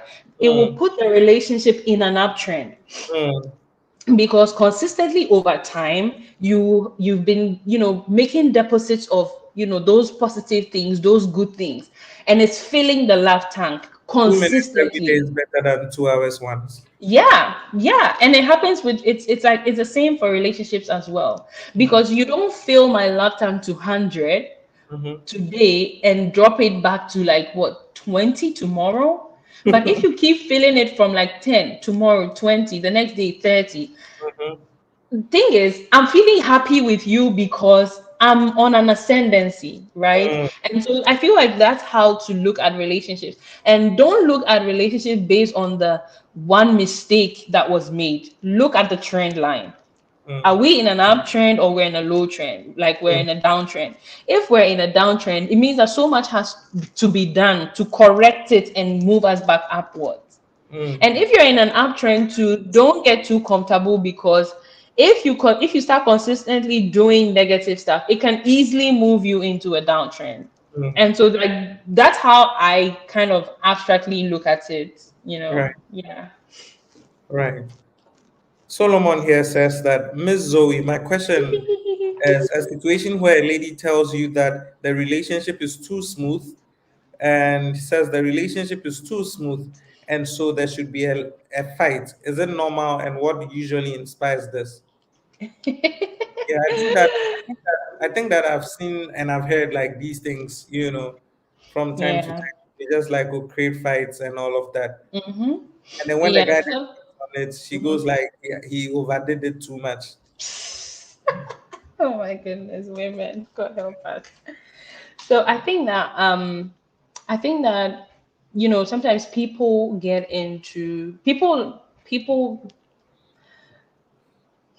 I made a rant about this on my status some time back about how, when you're so used to um negative experiences, positive experiences look foreign to you. And so there are people who have been in such bad relationships. Like there are people I remember one relationship that I was in, and I'm in love with this guy, and he's like you're the only person that I've met that's, after being with the person for a long time, you still love the person. Because usually people's what's it called? The principle of diminishing marginal returns happens to people's love after they have spent a lot of time with somebody, like they are with the person for 3 months, and then their love sort of starts diminishing. So there are people that are used to bad experiences. When they see good experiences, it's a bit foreign to them, so you have to understand the background the person is coming from. And then there is also the situation where, you see, it's not that the relationship is too smooth. The question is, are you sweeping things under the carpet, or you actually have a good system for sorting out issues? Now, if you're used to having arguments because you have problems, and then you now are dating somebody who likes to have conversations like normal human beings should, when you have problems, you might feel like the problem is not being solved because you are not screaming and shouting. But then that's not the case. Like, you have to be able to understand the place the person is coming from. So the person could be coming from a toxic relationship background. They are used to having conflicts and all that in an old relationship, and that's all they know, right? And they know when you have conflicts and everything, and then you sort it out. Oh, now the person, the person loves you, the person's paying attention to you. Sometimes it's like, if you don't love me, if you don't, what was that thing? So I've ever heard somebody say that you're not jealous because you don't love me. Like, like, you should be showing, jealousy. Like, you should be, because, and I'm like, wow, people deal with things like, Some people even say you should fight over them and all of that. yeah, like, because people are used to that kind of things. It gives them that kind of, you know, assurance, and it gives them that kind of affirmation. Like, it makes them, know, because that's what they've known in the past. So Mm. that's a situation where if the person is teachable, you now have to sit the person down and It- teach the person, That's right. reorient the person, Mm. that the fact that this used to happen in your past relationship does not mean that is the normal thing. The last time I was saying on my status that, listen, love does not have to be sad, and it doesn't have to be dramatic. It doesn't have to be heartaches and all that. Like, because you're in love with somebody, every day you're arguing about something. That's not the normal thing. If somebody told you that, that's not, listen, there are people who are very much in love, who have issues, big issues, not small issues, big issues, and they sit down like normal people and they have conversations When they about have it. conversations. Because the solution is not in the shouting. The solution is the pragmatic step that you are taking towards Mhm. solving the problem. That is where Mhm. the solution is. It is not in the shouting, not in the screaming. It's not in the dramatic situation that you create. And listen, no situation is beyond talking about in a Yeah. marriage. There is no situation that is above it. I think also that people kind of like bring their messed up selves sometimes into newer relations, because one time I ministered somewhere and then I'm done, and then the guy comes to me and goes like, "Man of God, my fiancée that you spoke about, like I can't seem to make the head." I'm like, "What?" He's like, he's such a cool person. So the girl comes in and is like, when there's an issue, shout at me. Like, there's an issue, play Wow. so that I know that you are pissed. And he's like, for him, where he's coming from, he's never been wired that way. He feels like, Asemba entrance and income. Why do you expect me to like Exactly. shout at you? And Shout then and all that. he goes like every single time there's an issue, and then he's not screaming and then he's not shouting. Then the girl then goes like, "You are too calm. Like you are too calm for my liking. You don't even love me. If you love me, you'll be jealous about me. If you love me, why is it that I went out here and then you?" And I'm You didn't like, say anything exactly. And so because she has experienced that before. when he was talking to me, I said, I think that you, because it became so serious, he started thinking he was the problem. And then I said, no, I think you need to have a sit down with your fiancé and then rewire her, because she's probably bleeding on you. You didn't cut her, but she's picking Mm-hmm. things from the previous relationships.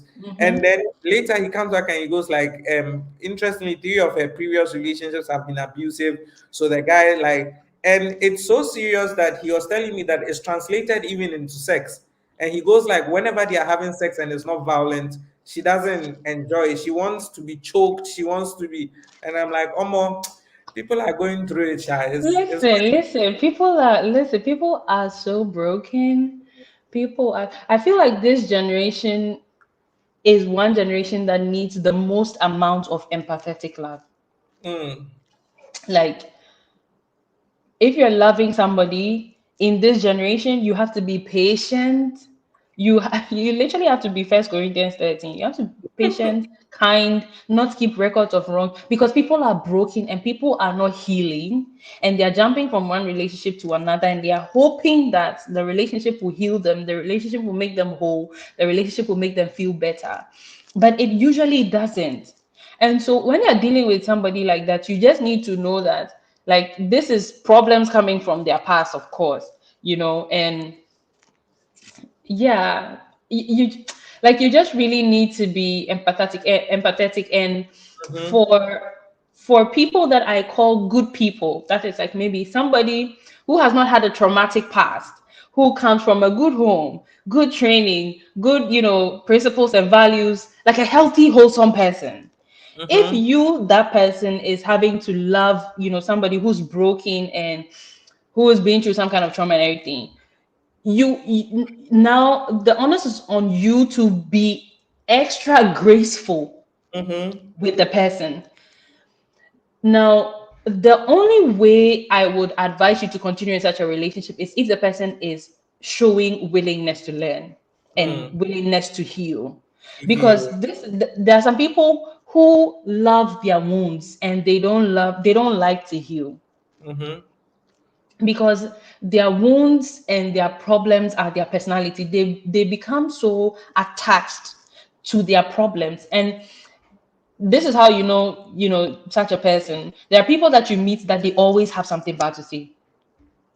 And now Sembi to me and something like every day there is something wrong that has happened. Those are typically people that are attached to their problems. Those are typically people who find their identity in their crisis, and they might not be willing to heal. And if a person is not willing to heal, you can't work with them. mm, So in such a relationship, I might not, advise you to keep going. But if you see that the person is okay, they realize that this seems, it could be a dysfunctional. I mean, what is wrong with me? Like, this person loving me, this person is being this with me. Why am I, and then maybe you guys are reading, some kind of books and stuff together, watching videos together, learning together. And then you kind of have conversations and you realize that, the person's mind is gradually shifting. The person's becoming more and more aware that this is what a healthy relationship looks like. Then you can actually go on with the person. You need to test these things before you solidify the relationship into a marriage, because if you don't and you get married, chances are they might not change and you will have to deal with that. So Augustine says that, yeah, a lady friend, to be precise, told me that a relationship without a fight, yeah, is not a relationship, and that after the fight and they come back, the love is super. The person has a problem. that person is just sick. You need to go to the hospital. We have another question here. Steven says that, what if your lady doesn't share her problems with you? She doesn't open up to you. She brushes things off when you want to talk about it. She'll be like, be a guy and let things rest. Ooh. Hmm. I don't want to say that. I don't want to prophesy. Hey. Prophesy. But it is likely that she's talking to somebody else about those problems. Hmm. A Hmm. woman, a woman will always talk about her problems. Hmm. There are Hmm. very few women. And no cry, no. Listen, if a woman loves a man, if a woman is into a man, you are the listen. Even if she just admires you, this is how it happens. You're not dating, you're not, you're not in a relationship, you're not dating. And men, I'm sure you've experienced this before. Like, oh, Mm, you're not dating the person, the person just admires you, or the person thinks you're a great person. They would always come to you with a question. They will say, mm-hmm, oh, I have a question. It's not that they want to ask a question, no, they want to talk with you. They want to get closer to you. That's how women are. And mm-hmm, that's why, usually, like, when a woman, you see, like, this is how women get close to pastors. Oh, Safo, Masembi, da da da da da, and then they have an issue. They want to mm-hmm, share the issue with the pastor. It's not mm-hmm. because they actually want the pastor to solve their issue. They want to get close to the pastor. Close to That's the why they are person. sharing their issue with the pastor. So if a woman likes you, if a woman admires you, unless she doesn't think that you are capable of solving her problems in any way, for which reason maybe she doesn't give you that regard. But if a woman loves you and if a woman is into you, she will share her problems with you. Mm. Word. If she doesn't, then maybe she's had like prior experiences of betrayal that she's not healed from, for which reason it's difficult to talk about issues. But if somebody says that, be a man and let it rest, no, she's talking to Mm. somebody else about it. But I'm not a prophet, so I can't say for sure. All right, Stephen. Don't be a man and let it rest. Though you better find out who she's talking to. Anyways, Esther says, "What do you do when you realize you are not being appreciated and not respected, yet you love the person? I mean, there's some sort of indifference, and it always appears as if you are complaining and nagging. Ooh, This is currently my most exciting part of relationships and marriages. It's mm, called intelligent love. mm-hmm, Listen, the fact that you love somebody does not mean that. See, if you love somebody, you must be selfish enough, in quote, mm, to give them room to love you back. mm, This is what some of us do. And me, I've done it 1,000 times. And so that's how I know it. You love somebody and you wanna love them to the end of the world. So mm, you're doing everything for them. You're giving them everything. They're taking you for granted, and you keep doing it. You're being there for them. You're doing everything. You can see, especially like people who have you ever been in love with somebody who only comes to you when they have problems, or who only pays you any attention when they have problems, and they mm, know that you're the one person who can solve the problem, and so that's all they do, and they don't pay you any attention when there's no, like, not a situation that they need you for. you mm, know what you do to people like that is you withdraw your love for a season. mm, You have to be intelligent about it. mm. I almost said that the Bible says that absence makes the heart grow fonder.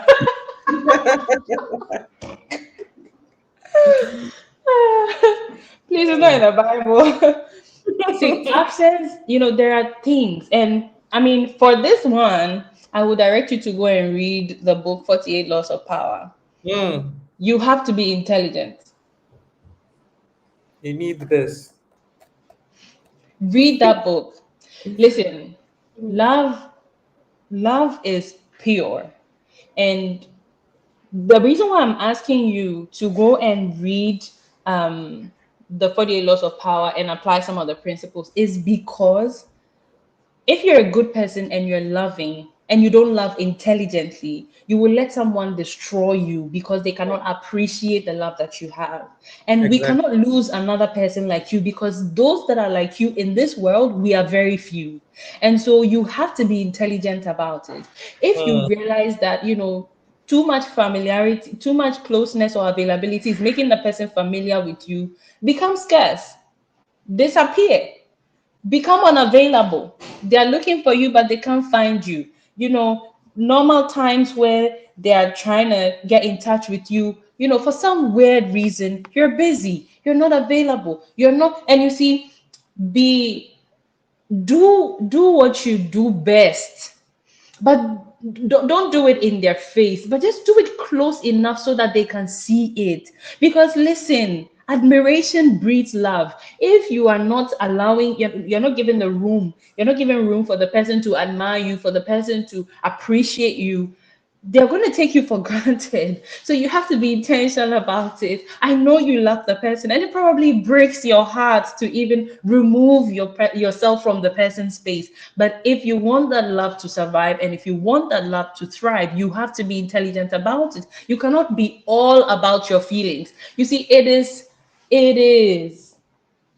unfortunately um selfish, I would say. Especially when, have you ever seen those people that they love somebody and the person doesn't love them back, and they are crying and emotionally blackmailing, and all of that. Mhm. Don't listen.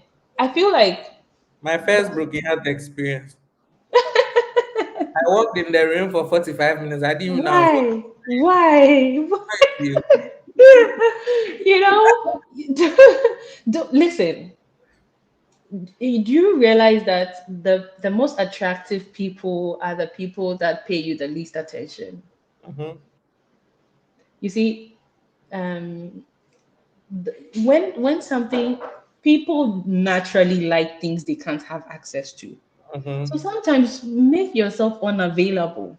Mm. Let the person see what they are missing. Let the person see, because let me tell you that everything that you're doing, that you're not getting appreciated and respected for, not everybody is doing that everything that you are doing. Mm-hmm. So remove yourself from their space and let them encounter those other people who are not doing that. And you see, and for me, I think it's something about being a high value woman. If you know your worth, you will never, ever, don't ever settle. If you're a high value man, it's the same thing. Don't ever chase somebody's love when they are not willingly giving it, Mm. because you will continue to chase it. It will never be freely given to you, and you Mm. don't want love that you literally have to work for every day. It's unsustainable. You will Mm. not be able to keep up with it. At a point you will feel tired, you feel drained, and that's not how you're supposed to feel. And if you're not careful, it will turn you into a monster, because you will feel like people are unappreciative, people are not worth it, people are not this, people are not that, and you will start now bleeding on people who didn't catch you. Mm. So don't let somebody change you Mm. because you are loving them relentlessly. Mm. Please love a little more intelligently. And I've shown you the book to read. Go and read 48 Laws of Power to give you um all the wisdom you need. And it is better for good people to use the 48 laws of power than for bad people to use it. So if you're a good person and you're loving right and you're not, in quotes, getting the feedback, maybe because you're too available, or because they feel like, when people feel like you always be there, they don't pay Mm. you any attention. It's Right. natural. Like, people Mm. normally do that. And so Mm. when people feel like, oh, you're out of reach, you're not available, you're not, hey, like I have a friend there. Everybody knows that if you call her, you won't get it. Like, it's just so weird. And everybody is used to it. So if Mm. she's calling you, it feels like, hey, it must be so important that she's calling. Maybe it's just like a normal day, like normal thing happening, and maybe she also wants to talk to you. But just Mm. because, usually she's unavailable. Yeah. In my circle of friends, it's like, oh wow, like, hey, she called you, wow, then something must have happened. That's how people are. So sometimes don't be too available, and when you love somebody, let them know that you love them, but don't be a fool for love, like that, Mm. like in that sense. Mm. But definitely, if you're loving truly, you'll be a fool to a Mm. degree, that's for sure. Mm. Solomon says that they say ignites love and sustain it. Is this a myth? Please, I've never even heard anything that is so further from the truth than such nonsense. It doesn't even work. Forget it. Sex, they say, ignites love and sustains it. It's Is so it? funny that just yesterday I watched this movie and The lady was saying that, so this is a couple that got married, and the lady was saying that um the husband, they had like, if the husband knew that he couldn't keep up with something, why introduce her to it in the first place? Mm, Because when they were dating, they had such great sex, and then they got married, and then now, everybody was literally tired and they didn't want to have sex. And the woman was so disappointed because she was looking forward to like more banging sex and stuff. Listen, sex is like, so sex is like the cherry on top of the cake. It's mm, literally like the last thing. Like you can have a very intimate relationship without sex. mm. It's so interesting. I don't know how you can know somebody to the soul. I think maybe you can share a little bit of metrics on knowing someone intimately outside of sex to just because today's generation, Right. It doesn't, okay. people do not appreciate that there's such a thing as mental intimacy. People do not Right. appreciate the thing because for them it always has to be like intimacy with the body. But there's so many ways by which you can connect and be intimate with someone without being physical with them. And so maybe if you Okay. can just, touch a little bit on that for our listeners who are listening in. Yeah. So, there's something I say to women, because I talk to women a lot more, that, you know, you can have such a great relationship with somebody without ever seeing their nakedness before. Now, the question is, where do we have like the most, like the deepest of, emotions and feelings? It's in our souls, right? Now, if you're unable to assess a person's soul, um, literally there isn't any intimacy. Now, if people are having sex, usually what happens is that they're exploring their bodies. If they're lucky, they get the opportunity to explore their souls alongside. But because you see what this body does, the way it's such an opaque vessel, and it sort of blocks off what is inside of it. Sometimes when you explore a person's physicality too soon, it's hard to get access to the insights, the true insights of the person. So if you're looking at, okay, so how can I have an intimate relationship with somebody without sex? The first way that I would say is having genuine conversations. Now, this is what genuine conversations look like. It looks like undressing before somebody, but without having to take your clothes off. Can you have an honest conversation with somebody? You know that there are people, there are friends that you have that, you can talk to and laugh with and say everything honestly without having to wear a mask, without having to pretend, without having to mince words, without having to, weigh your words, without having to be selective about when and what and where and why and all of that. That level of honesty and that level of openness and that level of freedom of soul with another person is actually one of the highest levels of intimacy. And how to actually do that is to allow each other into your each of you's worlds. How do I put this? So you like to do this or you like to do that, you have conversations about that, you do those things together, right? It doesn't have to be in the bedroom, it doesn't have to be. Have you ever seen, like a couple that play video games and like they're so excited playing with each other, and it's like the highest level of, knowing somebody, like you know them. You know how they move, their instincts, their reflexes, that if you go here, they'll go here, if they do this, they'll do that. So having great conversations in the beginning of a relationship is actually like very helpful to creating that level of intimacy with somebody. Put the sex at the end after marriage. Also, sharing in each other's joys is also a great way of building intimacy. Sharing in each other's pains is one of the biggest ways of building intimacy. Sharing each other's pains. Have you ever been there for a friend that was going through a loss before? It moves your relationship to a different level instantly. Mhm. Somebody has somebody like loses maybe a parent, and then you're there with them the whole time, through the preparations for the funeral and everything. You're there with them during the funeral, after the funeral, you're still there with them. It moves your relationship to a different level. So sharing people's pain, like somebody is sick, you're visiting them like all the time, you're taking care of them, you're checking up on them, calling them, making sure they're fine, trying to crack jokes to make them laugh and everything. Somebody's going through a season. That is why, people rebound laugh. Like people are, coming out of a broken heart. And then they meet somebody who is there for them, listening to them, sharing their pain with them. And then they feel attached to the person. They think they love the person. It is not love. It is just that level of attachment that comes because the person is helping you deal with your problem. So Exactly. that thing that people use in the case of rebound love, you can actually use it positively. That is when you have like someone that you're interested in, or you're dating in a relationship, and then you're sharing each other's problems. One of Mm. the things that I've noticed, especially, and men do this a lot, you're going through something, of course, because you don't talk, you're going through something.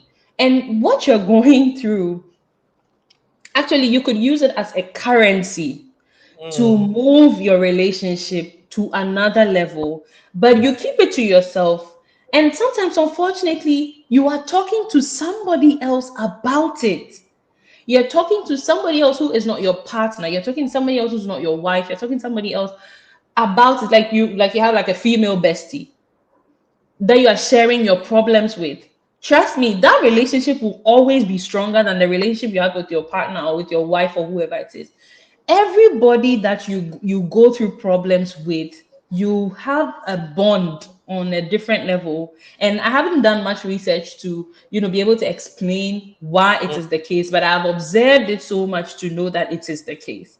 Mm. So that's a situation. There are people who claim they like people, and then the moment there's a problem, they disappear. That's right. That relationship is not going anywhere. Mm. And we have all noticed that, when somebody says they love you, you want them to stick around when you're going through stuff. Mm-hmm. So that's also a way of building intimacy, sharing your problem, actually, like going through situations with the people that you love, giving them the room to love you in the times of your weaknesses, in the moments, like in your down times. Don't how do I put this? Don't rob people of the opportunity to love you by Mm. not sharing your down moments or your low times with them. Um, Yeah, because if you don't tell them, or if you don't allow them in those times, you are robbing them of any opportunity for them to love you. that's right. So that's also something that you can do. But I think that for me, one of the biggest ways of building the most intimacy, and playing is one of it. Mm. If you're able to come to the place where you can play with somebody, yeah, finish. In fact, you can decide to just have like a lifelong relationship with a person. If you don't marry yourself, you're fine. If you can play with a person, Mm-hmm. because people are so guarded these days. Mm. Everybody wants to be like, the entrepreneur in town, the big mogul in town, the big boss in town, the boss lady in town. People have shelved their inner child. Like people were not allowed to play. You were supposed to be first in class, so you were always reading your books. You were supposed to be, the best student, so you were always, so you've not even had the chance. So if you're able to come to that level where somebody can play with you, Mm. let me tell you the things that I aspired for when I was getting married. First of all, when I got into the relationship, we weren't friends. We built a friendship after we realized that we liked each other. So, and for me, my ideal would have been, okay, like we're friends, we chat, we play and everything, and then we realize we like each other. Oh, then we take the relationship to the next level. But I didn't get like that. We realized that we liked each other, and then we got to know each other. So for me, I was looking forward to friendship. And by friendship, I meant that place where we could talk about anything and everything without holding back. Mm. That place where we both felt safe with each other, and we could literally talk about anything, be so vulnerable with any like be so vulnerable with each other without like holding back at all. Mm. Then after the friendship, The other thing that I look forward to was being able to play.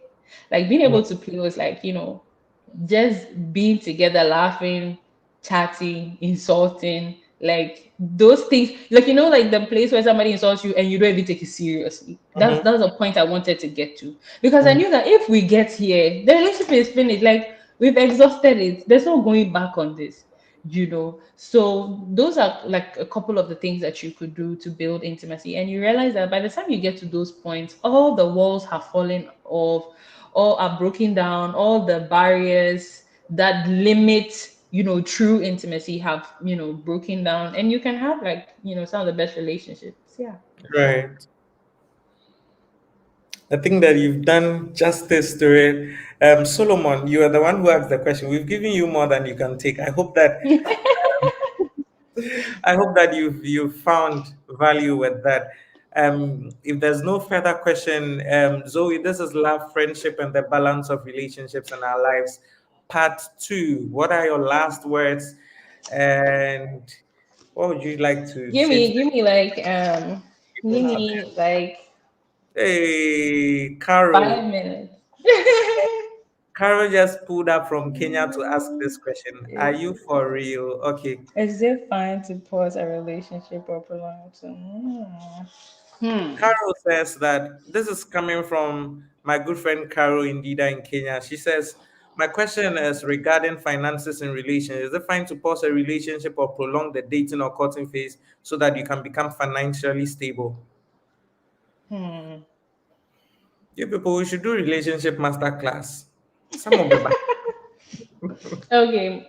So you know that at first, I didn't think that, because of course I'm thinking that you can figure it out because we love each other, blah blah blah.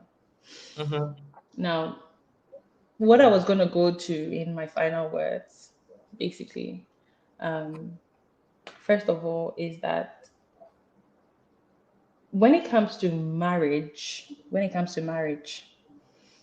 the burden of source, the burden of Abba, the burden of provider, the burden of that role falls on the man.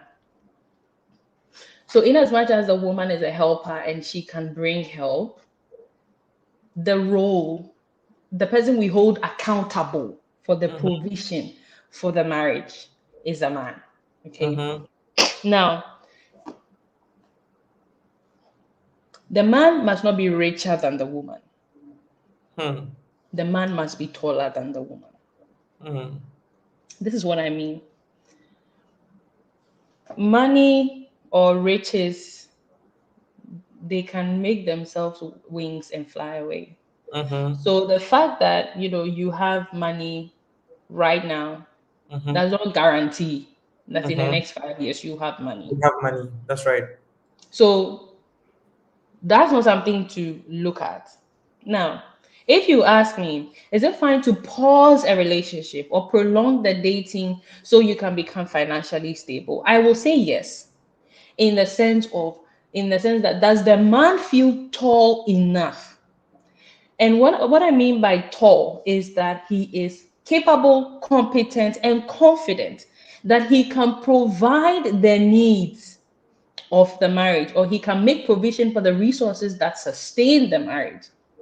If the man is in this place where he feels capable, competent, and confident that he Mhm, can do that, then regardless of how much money, and you're not doing this based on faith. Like mm, when I say faith, like I mean you're just like, oh, it will work. No, like you're being pragmatic, you are putting in the effort, you are putting in the work and everything. If you're in that place, then great, you can go ahead and get married.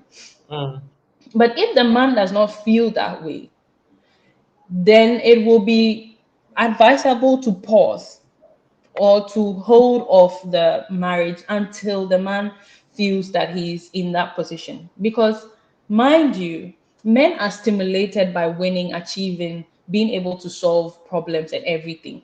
If he gets into the marriage and he's not able to solve the problem, what's going to happen is that he's going to become a woman.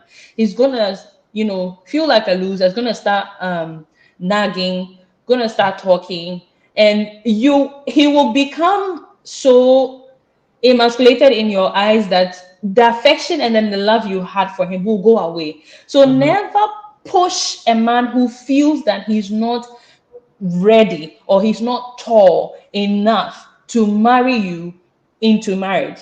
Now, as a woman, because you want to be able to help and you want to be capable of supporting when there is a need, of course you also need to work on getting your financial stability. The responsibility is not on you, but you have to understand that you're working as a team. And so the Bible says that if two walk together and one falls out, the other shall lift him up. So that is the advantage of marriage. The advantage of marriage is that you are two, and that if one is incapable, the other is capable of helping. Mm-hmm. So what is the point in one person striving so hard to prepare for the marriage, and then the other person literally just sitting aloof and doing nothing because they assume that the responsibility is not on them, right? So you want to also prepare yourself to be capable and able to support when the need arises.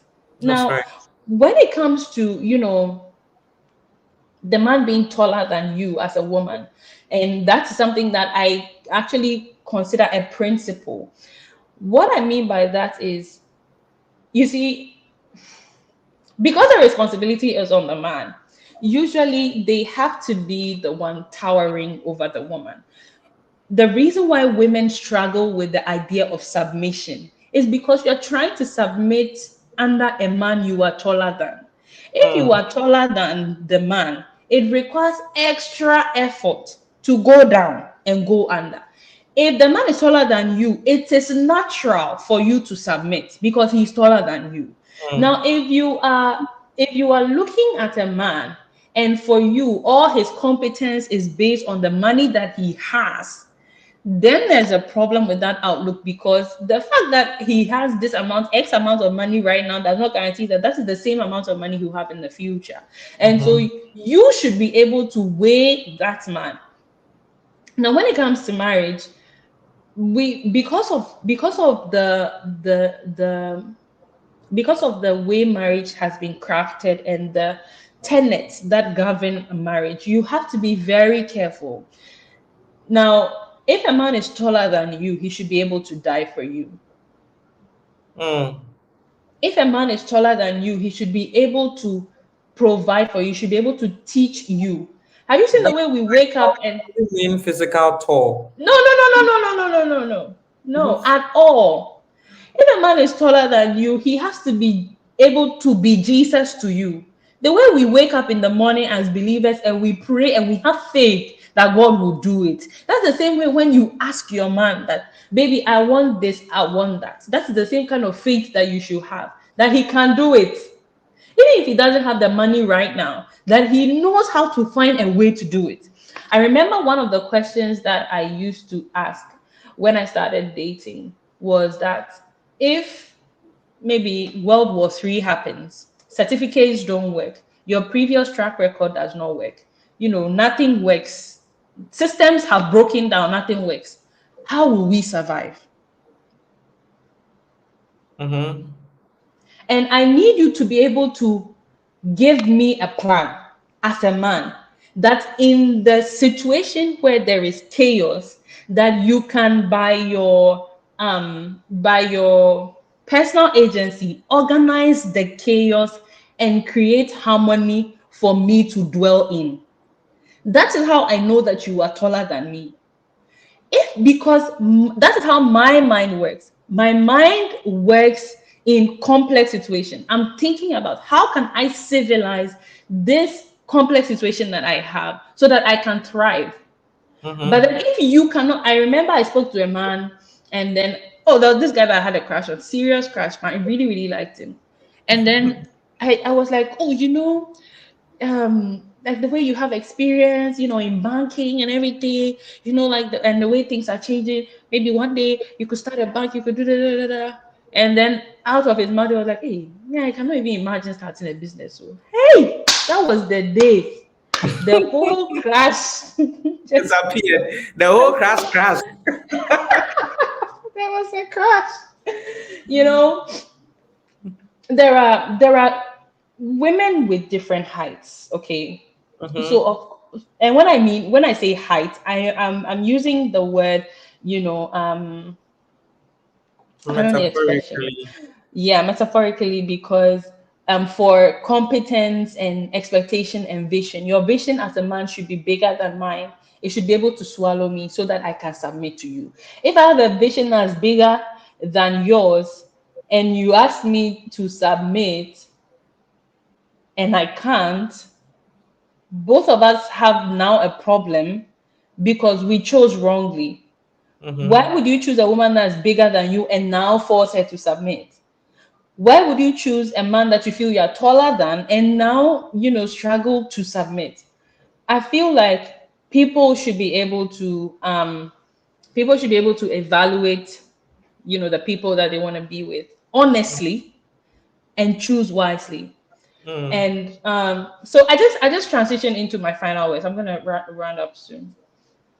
Carol, I hope your question was answered in that money thing. Um, so I'm going to go ahead and say that when it comes to a marriage, um, I learned this in counseling. And when I heard it the first time, I was a little, I was like, isn't there an easier way to say this? Ay, my God. so, so my pastor looked at our faces and said that Hmm. in marriage, the man is a fool and the woman is a Says slave. you. Oh God. Listen, that was the most eye-opening thing I had heard with regards to marriage in the longest time. And it was Hmm. the most freeing thing for me. And I'm Hmm. gonna leave us with that. So the man is a fool and the woman is a slave. Now, this is why it is a freeing concept. As a woman, if you know that you're going to be a slave and you have accepted your fate, you want to get married, you know that you're going to be a slave, you're going to be a servant to this man. If he says go, you go. If he says come, you come. If he says sit, you sit. If you know that you're going to be in such a relationship, you want to choose a good master. The good thing about the modern relationships we have is that our fathers don't choose for us anymore. Our Hmm. mothers don't tell us to marry anymore. You yourself go to the market and go and look for your own. So, if you know that you're going to be a slave, and I love that so much because it makes me very, very like your antennas are always up. You want to make sure that you're making the right decision. You don't walk into marriage frivolously. You're careful because you know that this person has the power to literally determine the rest of your life. Now, if you're going to be a slave to a man, you want to a master, then you're going to, if you have the opportunity to choose, wouldn't you want to choose a kind master? Wouldn't you want to choose, a good master? Because think about it. If you are a slave in and when I say poor man, I don't mean like a man with no money. I mean a man with no competence, no power, no influence. If you are the slave of such a man, the man gets bullied, you get bullied as well. But if you are the slave of a rich, powerful, influencing man, even the fact that you are a slave, you don't even feel it much because you have it better than others. Do Mm-hmm. you understand? And so you want to choose and choose well. Don't like that's what I'm saying, that you can't just you can't just decide that you're getting married to someone because you're in love with the person. That's right. Is this person kind? Does this person have vision? Does he have drive? If Mm. something happens, will we recover? Mm-hmm. Like those are the things you should be thinking about. Because let me tell you, marriage, listen, Mm. our elders will say the thing that everybody is running away from, You that is people what are you are running to. running to. So it's not a ride in the park. It's not a walk in the park. So if you want to do it, you want to be intentional about it. Intentional about You it. want to be very selective. You see, and women, you are the one who chooses the man because you're the one who has to say yes. And I always say that, listen, when somebody proposes to you, you don't have to say yes. It's not like compulsory. I wrote it in my book, when I released my last book, I wrote it that if somebody proposes to you, you can say no. Like it's an option. Mm-hmm. At first, I don't want to hurt anybody's feelings. Somebody asked me out. I didn't mean like the person, but because I don't want them to feel bad about themselves, then I Yes. say yes. Mm. And a lot of you are doing that. You're dating people out of pity, you're dating people out of mercy, and you think you're doing them a favor. You don't know that you are hurting yourself. You get married to this person, and you now become a monster Mm. because you think that you deserve better, but you didn't choose better. Nobody forced you into this. You chose this yourself. Choose it yourself. Now, if you're a man, you know that you're going to be a fool. You're going to be a fool for this woman. Being a fool means always putting the person first. Listen, no man gets married and they don't wake up a day thinking about how to provide for their wife. No manly man gets married and they, because do you know what it means to get married? Mm. You've literally gone to buy a whole human being from their parents. You've told your parents that, you know what, you don't have to be responsible for this, your child again. I will be responsible for them for the rest of your life. Do you know what it means for your wife to fall sick? Mm. Do you know what it means that your wife is going to give birth and they're saying, oh, the pregnancy is breached. We have to do CS or something. Like, do you know the weight of that responsibility? That Mm. is why it's that is why it looks like the man is the fool, because you're making such a perilous decision and nobody's forcing you. You are taking your own money to go out there to go and make such a decision. The woman must be worth it. Like, who goes to listen? Back in the day when people were going to buy slaves, they go and they look for the tough ones, the strong ones, the ones who can work. So as a man, you're not going out there looking for what do you want to call it? What, a slave queen. She's colorful and all painted up. And no, you're looking for a resourceful woman. A woman that when you bring home, you make profit. Let me tell you a story. And that's something that I always say about myself, that I am a golden goose. There was a story of a farmer and his wife who were very poor. They lived in a city. And then one time, so they had a goose who laid a golden egg. And then they took the golden egg and then they went and sold it and they made a lot of money. The following day, the goose came and still, the goose gave another golden egg. They sold it, made more money, they became rich. And then after a while, the farmer was tired of having to wait till the morning to get the golden egg. So he killed the goose, opened it up, trying to see if he will find, the whole store of the golden eggs in there, and then remove it so that he can, get the money quickly and Get them. everything. And he realized that there was nothing there. And Mm. when you think about it, you're like, wow, what a gift, what an amazing goose, but what a foolish farmer. Mm-hmm. You don't want to be in that type of a marriage. You don't want to be the golden goose as a woman.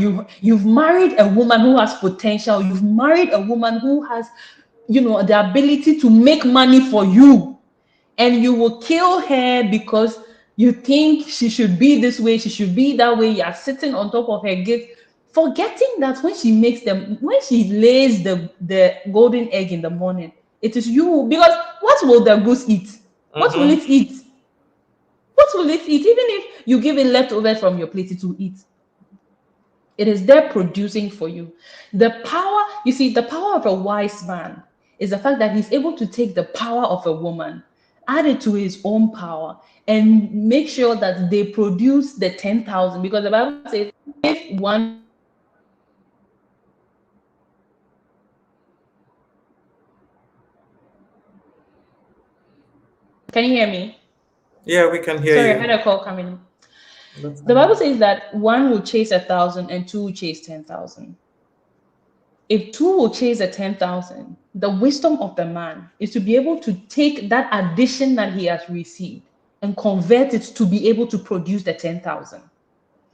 If you're a leader of a corporation, your leadership is measured by how much you're able to harness the power of your team to execute your goals.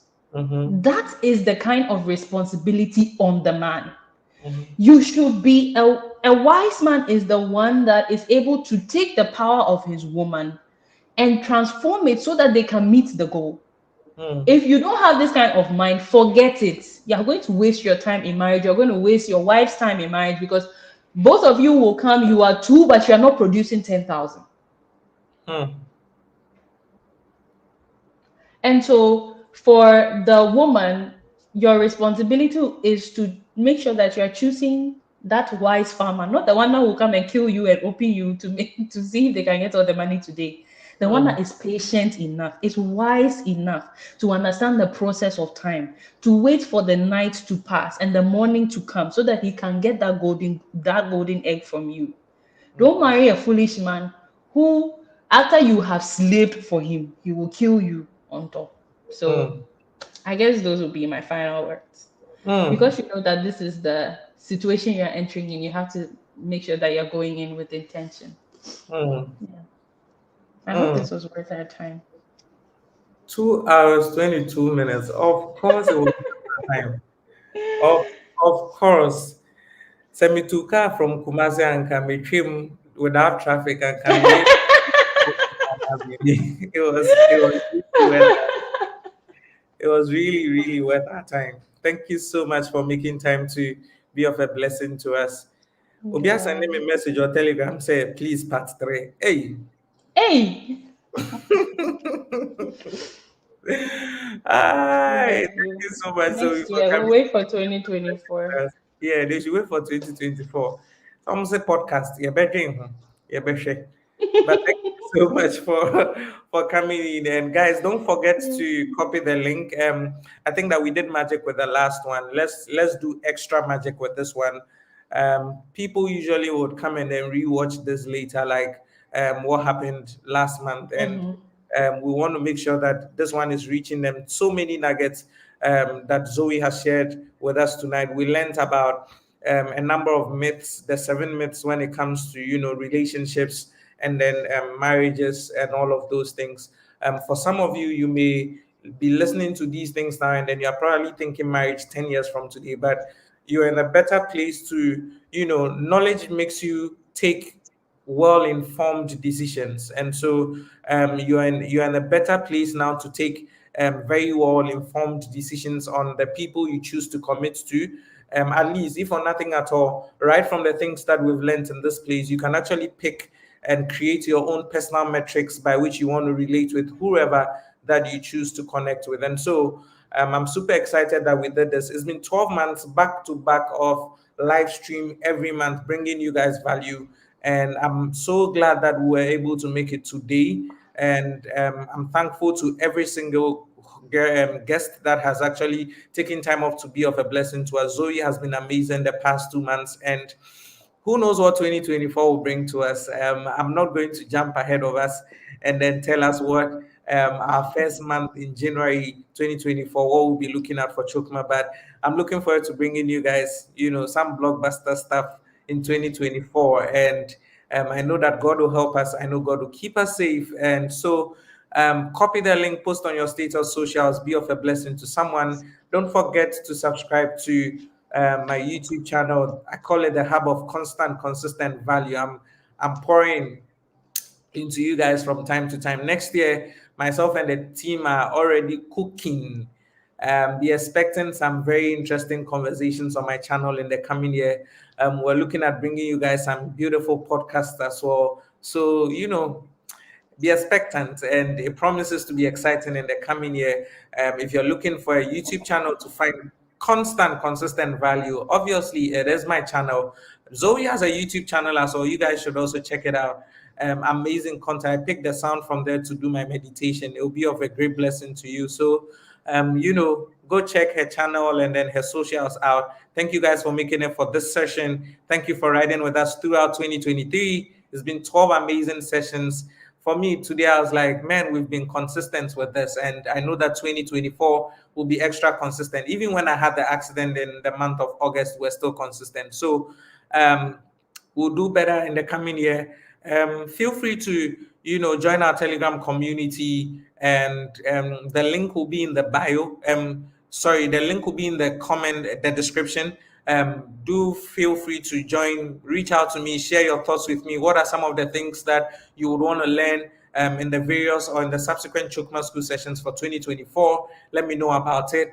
And I know that we'll definitely meet at the top. My name is Moses Biata. From every single one of us that works for Brand MBA, we want to wish you a happy, Merry Christmas and a prosperous 2024. Like I always say, my name is Moses Biata, and love and light to every single one of you. I love you all. Cheers, guys, and enjoy the season. God bless you.